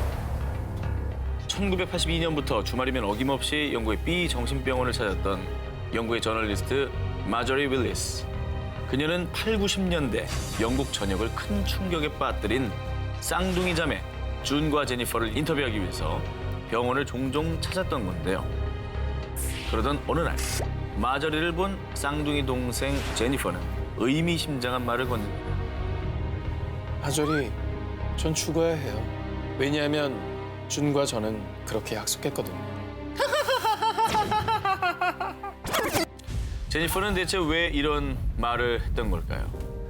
1963년 베네수엘라 북동쪽 카리브해에 위치한 작은 섬나라 바베이도스 출신 오브리와 글로리아는 눈에 넣어도 아프지 않은 일란성 쌍둥이 준과 제니퍼를 품에 안게 됩니다. 그리고 행복한 삶을 꿈꾸며 영국의 남서부에 위치한 웨일스로 이사하게 되죠. 하지만 사랑만 받으며 자라도 모자랄 유년 시절 준과 제니퍼는 주민들의 차가운 멸시와 조롱을 받으며 자라게 됩니다. 결국 쌍둥이 자매는 마음의 문과 말문까지도 닫아버리고 맙니다. 그런데 정말 미스테리한 일은 준과 제니퍼가 나누는 대화는 부모님을 포함한 그 누구도 알아들을 수가 없었다는 점입니다. 아니 뭘 무슨 말로 하길래 서로 다른 사람 알아들을 수가 없는. 그들만의 뭐 언어를 개발한 거. 오늘 개발하는 게 얼마나 어려운 일인데. 정확히 밝혀진 건 아니지만 몸짓과 함께 영어를 상당히 빠르게 스타카토식으로 구사했다는 것이죠.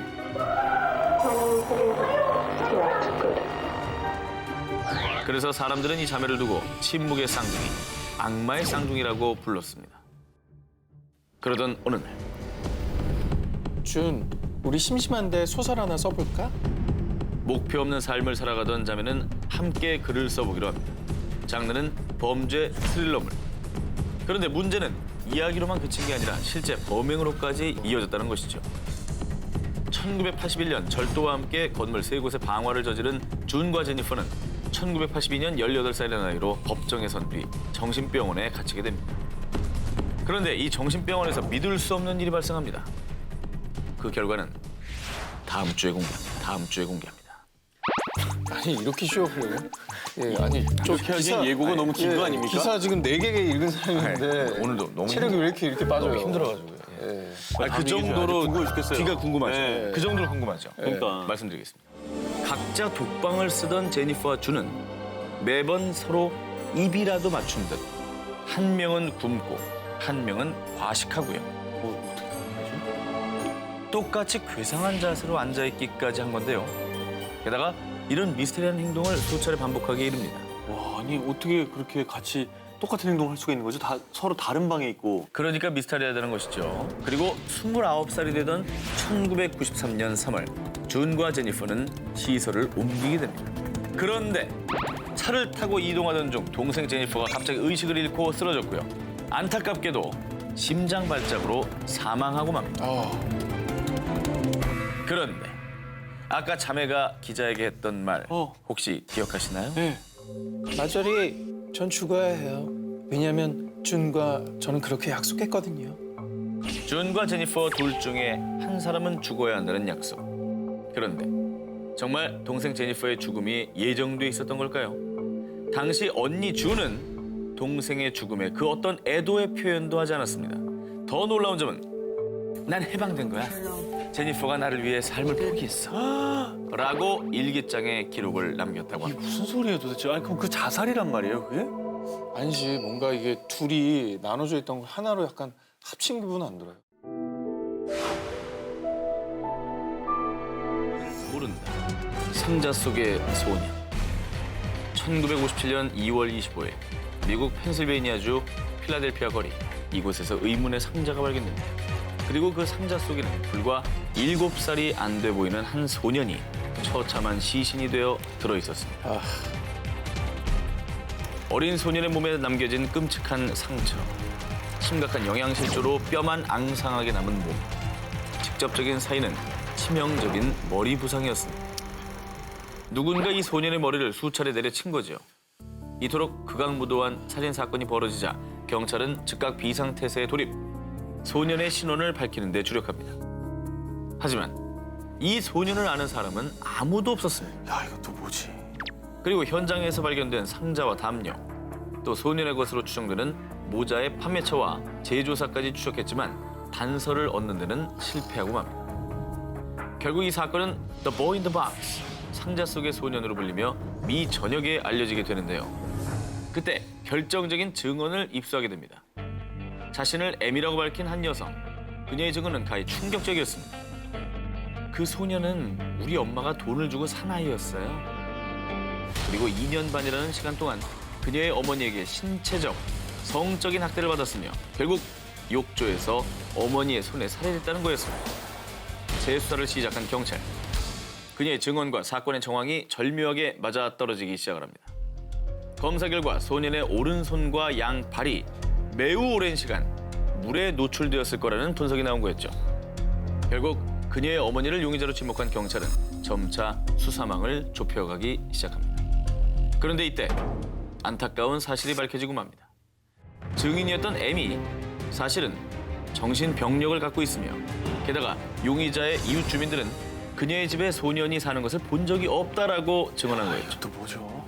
결국 차가운 시신으로 길가에 버려진 이 아이는 끝내 이름조차 밝히지 못하게 됐는데요. 1957년 7월 27일 필라델피아의 경찰들이 이 소년을 시립묘지에 안장하면서 천국에 있는 아버지시 이 이름 모를 소년을 축복하소서라는 묘비를 세웠다고 합니다. 충무로를 집어삼킬 실화 사건 19 스릴러 편 11위 공개합니다. 자, 11위 마더 사라진 아이. 1994년 10월에 발생한 미국 전역을 뒤흔든 유괴 사건. 두 아들을 눈앞에서 잃은 엄마는 급기야 방송에 나와 눈물로 호소를 합니다. Whoever has my children, 말을 어렵게 that 이어오겠습니다. they please bring them home. 자, 사건의 전말은 이렇습니다. 3살 된 마이클과 14개월 된 알렉스를 차에 태우고 교차로 빨간불에 멈춰서서 신호를 기다리고 있던 수전 스미스. 자, 그런데 갑자기 총을 든 흑인 남성들이 나타나 수전을 차에서 끌어내렸고요. 어린 두 아들이 타 있는 채로 차를 탈취해 갑니다. 자, 수전은 곧바로 경찰에 신고했고요. 대대적인 수사가 진행됐는데요. 마침내 실종 9일 만에 두 아들을 찾게 됩니다. 다행이다. 하지만 이미 깊은 호수에 빠져서 그 둘은 익사한 상태였습니다. 아유 뭐야. 자, 그런데 범인이 잡히자 미국 전역은 분노로 휩싸일 수밖에 없었습니다. 범인은 바로 엄마 수잔 스미스였기 때문에. 아니 이게 무슨 말도 안 되는 소리예요? 소름 돋아. 아니 그럼 중간에 도둑은 뭐예요? 차 도둑은? 교차로에서 빨간불 신호를 기다리고 있는데 강도들이 나타났고 그곳엔 아무도 없었어요. 자, 경찰은 바로 이 증언을 통해서 수상한 점을 느꼈고요. 곧바로 수잔을 추궁해 결국 자백까지 받아냈습니다. 수잔이 증언했던 교차로 신호등은 감응 신호로요. 다른 차도의 차량을 감지해서 빨간불로 바뀌는 신호등이었기 때문에 수잔이 서 있던 차도가 증언대로 빨간불이었다면 다른 차도의 차량이 분명히 있었다는 거였죠. 빨간불에 섰다고 했는데 아무것도 없었다는 건 거짓말이라는 그렇지. 그렇죠. 거죠. 네. 자, 역시나 조사 결과 수잔이 직접 마이클과 알렉스를 자동차 좌석에 묶어 호수를 향해 굴러가도록 했었던 거였는데요. 자, 근데 그 이유가 더 기가 막힙니다. 사실 수잔은 남편 데이비드를 두고 불륜을 저질렀는데 내연남인 톰이 아이를 원하지 않자 그와의 새로운 인생을 위해서 범행을 저질렀다는 겁니다. 그냥 진짜. 정말 이게 욕이 나오죠. 욕이 나오네 이거. 욕설이 그냥 나오죠. 결국 그녀는 1995년 두 아들을 살해한 죄로 종신형을 선고받고 지금도 사우스캐롤라이나주 교도소에서 복역 중이라고 합니다. 네, 충무로를 집어삼킬 실화 사건 19 스릴러 편 10위가 이어집니다. 매일 밤 내 이웃의 피를 부른다. 사이비 종교의 실상을 다루며 시청자들을 오싹하게 만든 OCN 스릴러 드라마 구해주어. 여기 구해주어보다 더 잔혹하고 더 끔찍한 실제 사건이 있습니다. 2012년 3월 멕시코 소노라주 황급히 경찰서를 찾아와 10살 아들이 실종됐다며 울부짖는 한 부부. 그런데 얼마 후 경찰은 실종된 아이가 잔인하게 살해당하는 장면을 봤다는 목격자를 찾게 되는데요. 그의 증언은 아주 끔찍했습니다. 여러 무리의 사람들이 실종 아동의 목을 자른 후 혈관을 통해 흘러나오는 검붉은 혈액을 빈 통에 모으고 있었다는 겁니다. 죽었다. 목격자의 진술을 토대로 경찰은 범인을 잡기 위해 그들의 은신처를 급습합니다. 그런데 경찰은 눈앞에 펼쳐진 괴기스러운 상황에 당황하고 마는데요. 남루한 행색의 사람들이 옹기종기 모여 해골을 향해 기도를 하고 있었기 때문이죠. 이 해골은 산타 무에르테라고 불리는 죽음의 성녀로 최근 멕시코 빈민층을 중심으로 급속도로 퍼지고 있는 오컬트 종교였는데요. 산타 무에르테의 일부 맹신자들은 죽음의 성녀에게 더 많은 구원을 받기 위해 제단에 바칠 소중하고 귀중한 재물을 찾기 시작했고요. 그렇게 눈을 돌리게 된 것이 바로 인간의 피였습니다. 아, 남을 왜 죽여요? 그냥 피가 뭐 하면 자기 그만. 이거 진짜 나 진짜 너무 화가 나네. 이 교단의 간부들은 죽음의 성녀를 모시는 제단에 모여 곳곳에 촛불을 켜고 살아있는 소년의 목을 잘라 혈액을 모은 후에 제단 주변에 뿌리며 자신들의 염원을 이루어달라는 의식을 치른 겁니다. 그런데 제단 주위에 퍼진 혈액의 흔적을 조사하던 경찰은 놀라운 사실을 하나 더 발견하게 됩니다. 실종된 소년 이외에 다른 혈액을 발견한 건데 그래, 처음이겠어, 그게. 조사 결과 살해당한 아이는 세 번째 희생자로 2009년엔 10살 소년, 2010년엔 55세 여성을 죽음의 신에게 바쳤다고 합니다. 이후 경찰은 이 사건에 연루된 8명의 교단 간부들을 모조리 체포했고요. 결국 이 끔찍한 살인 사건은 막을 내리고 맙니다. 비뚤어진 믿음이 낳은 끔찍한 살인 사건. 사이비 종교에 대한 경각심을 주는 한편의 스릴러가 탄생되지 않을까요? 충무로를 집어삼킬 실화 사건 19 스릴러 편, 이번에 9위입니다. 살기 위해 시작된 잔혹한 연쇄살인, 간 파먹는 남자. 가깝지만 가장 먼 곳이기도 한 북한. 그런데 폐쇄적인 북한 사회에서도 암암리에 퍼져나와 전 세계를 경악하게 만든 역대급 연쇄살인이 있습니다. 함경남도 신포시에 살고 있는 40대 박명식 씨. 그에게 한 가지 걱정거리가 있었습니다. 바로 수년째 차도를 보이지 않는 간경화. 유명한 의사를 찾아도 백방수소문에서 좋다는 약을 써봐도 점점 더 짙어만 가는 병세. 그런데 옛날에 용한 점쟁이를 알아. 아주 점을 똑대기 잘 보더라고. 하하하. 우연히 듣게 된 직장 동료의 말. 박명식 씨는 결국 그 점쟁이를 찾아갑니다. 내 간경화가 너무 심해서 언제 죽을지 모릅니다. 제발 살 수 있는 방법 좀 알려주시라요. 사람의 간을 먹어야 그 간경화가 나. 그리고 젊은 사람의 간일수록 더 좋지. 박명식은 그게 대체 말이 되는 소리냐며 그 자리를 박차고 나옵니다. 하지만 병세가 점점 더 심해지자 어차피 죽을 바엔 점쟁이 말대로 해보기라도 하자! 라는 결심을 하고 합니다. 1990년 4월 그는 농촌에 봉사활동을 하러 온 학생들을 범행 대상으로 삼게 됩니다.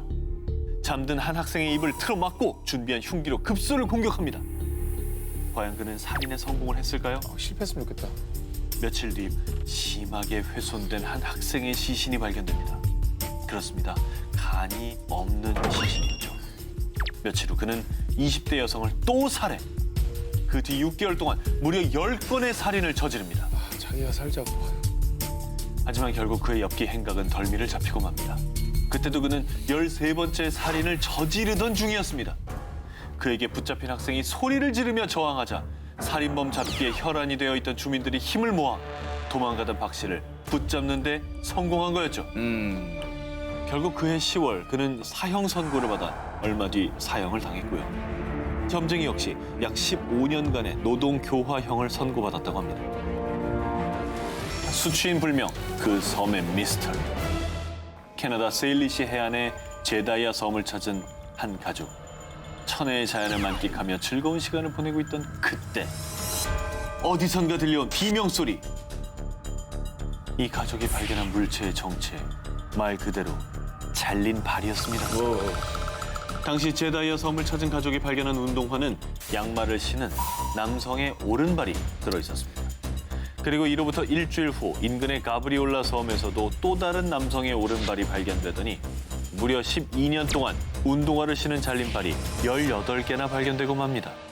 그런데 정말 더 의아하고 미스터리한 점은 발견된 발은 딱 복숭아 뼈 위치까지 잘려져 있었으며 운동화를 신었다는 공통점이 있었는데요. 아우, 웬일이에요. 이게 우리 저 한강에서 이런 일이 있다고 생각해보세요. 복숭아 뼈까지만 잘린 진짜 너무 무서운데요? 운동화 신는 발들이 막 18개가 발견됐다고 생각해요. 다리도 못 건널 것 같은데 그러면? 이게 어디서 온 거야? 왜 그러는 거예요? 결국 캐나다 연방 경찰은 대대적인 조사에 나섰지만 안타깝게도 그 어떤 단서도 찾지 못했고요. 그렇지 않아도 잘린 발들이 혹시나 근처에서 풍랑을 맞은 어부나 여객기 사고의 희생자라고 추정해서 일일이 DNA 조사도 해봤지만 대부분 신원을 확인하지 못했다고 하는데요. 매년 잘린 발이 나타나는 공포의 해변. 영화한다면 캐스팅하시겠습니까? 자, 일단 제가 2개 남았고요. 한 기자님은 하나입니다. 간절하게 하나 남아 있습니다. 우선순위에서 이제 한 기자님이 나오면 저와 같이 조기종영. 그렇죠. 제가 여기서 그냥 저희 기사에 대해서 하나만 간략하게 좀 미리 설명드리겠습니다. 뭘요? 지금 남아있는 이 기사가 오늘 딱 맞는 1위 기사입니다. 자, 그러면 충무로를 집어삼킬 실화사건 19 스릴러 편입니다. 3위 공개. 잘 보겠습니다. 축하합니다.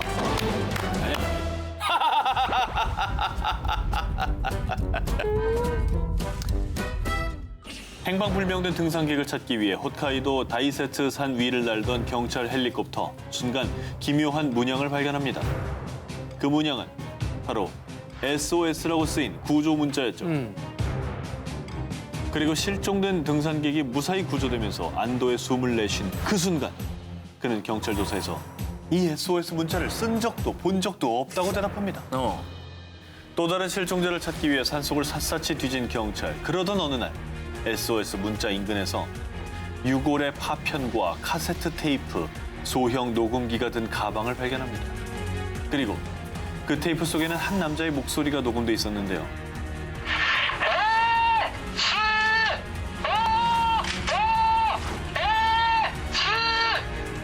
그 속에서 들려오는 건 누군가의 다급한 외침, 한 남성의 목소리였습니다. 왜 그래? 그렇게 경찰은 유골과 유류품을 테이프 속 남자의 것으로 판단했는데요. 하지만 여기서 의외의 상황이 벌어집니다. 바로 유골의 신원이 여성이었던 거죠. 어머, 남자 아니었어? 게다가 벼랑 위에서 움직일 수 없다라는 저 다급한 외침. 하지만 SOS 문자 인근 그 어디에도 벼랑은 존재하지도 않았습니다. 그리고 당시 행방불명자를 대상으로 대대적인 수사를 펼쳤고요. 결국 두 연인의 신원을 확인해냅니다. 우여곡절 끝에 사건이 해결되면서 경찰은 유가족에게 유류품을 전달하는데요. 그런데 이 목소리는 우리 애가 아니에요. 뭐야 또. 테이프 속 목소리는 행방불명된 남자가 아니라는 거였죠. 뭐야 또? 나오는 사람 몇 명이야? 정체를 알 수 없는 제3의 인물이 등장하면서 수사는 또다시 미궁에 빠지는데요. 지금까지 일본 최대의 조난 미스터리로 불리는 이 사건. 과연 그 남자의 정체는 무엇이었을까요?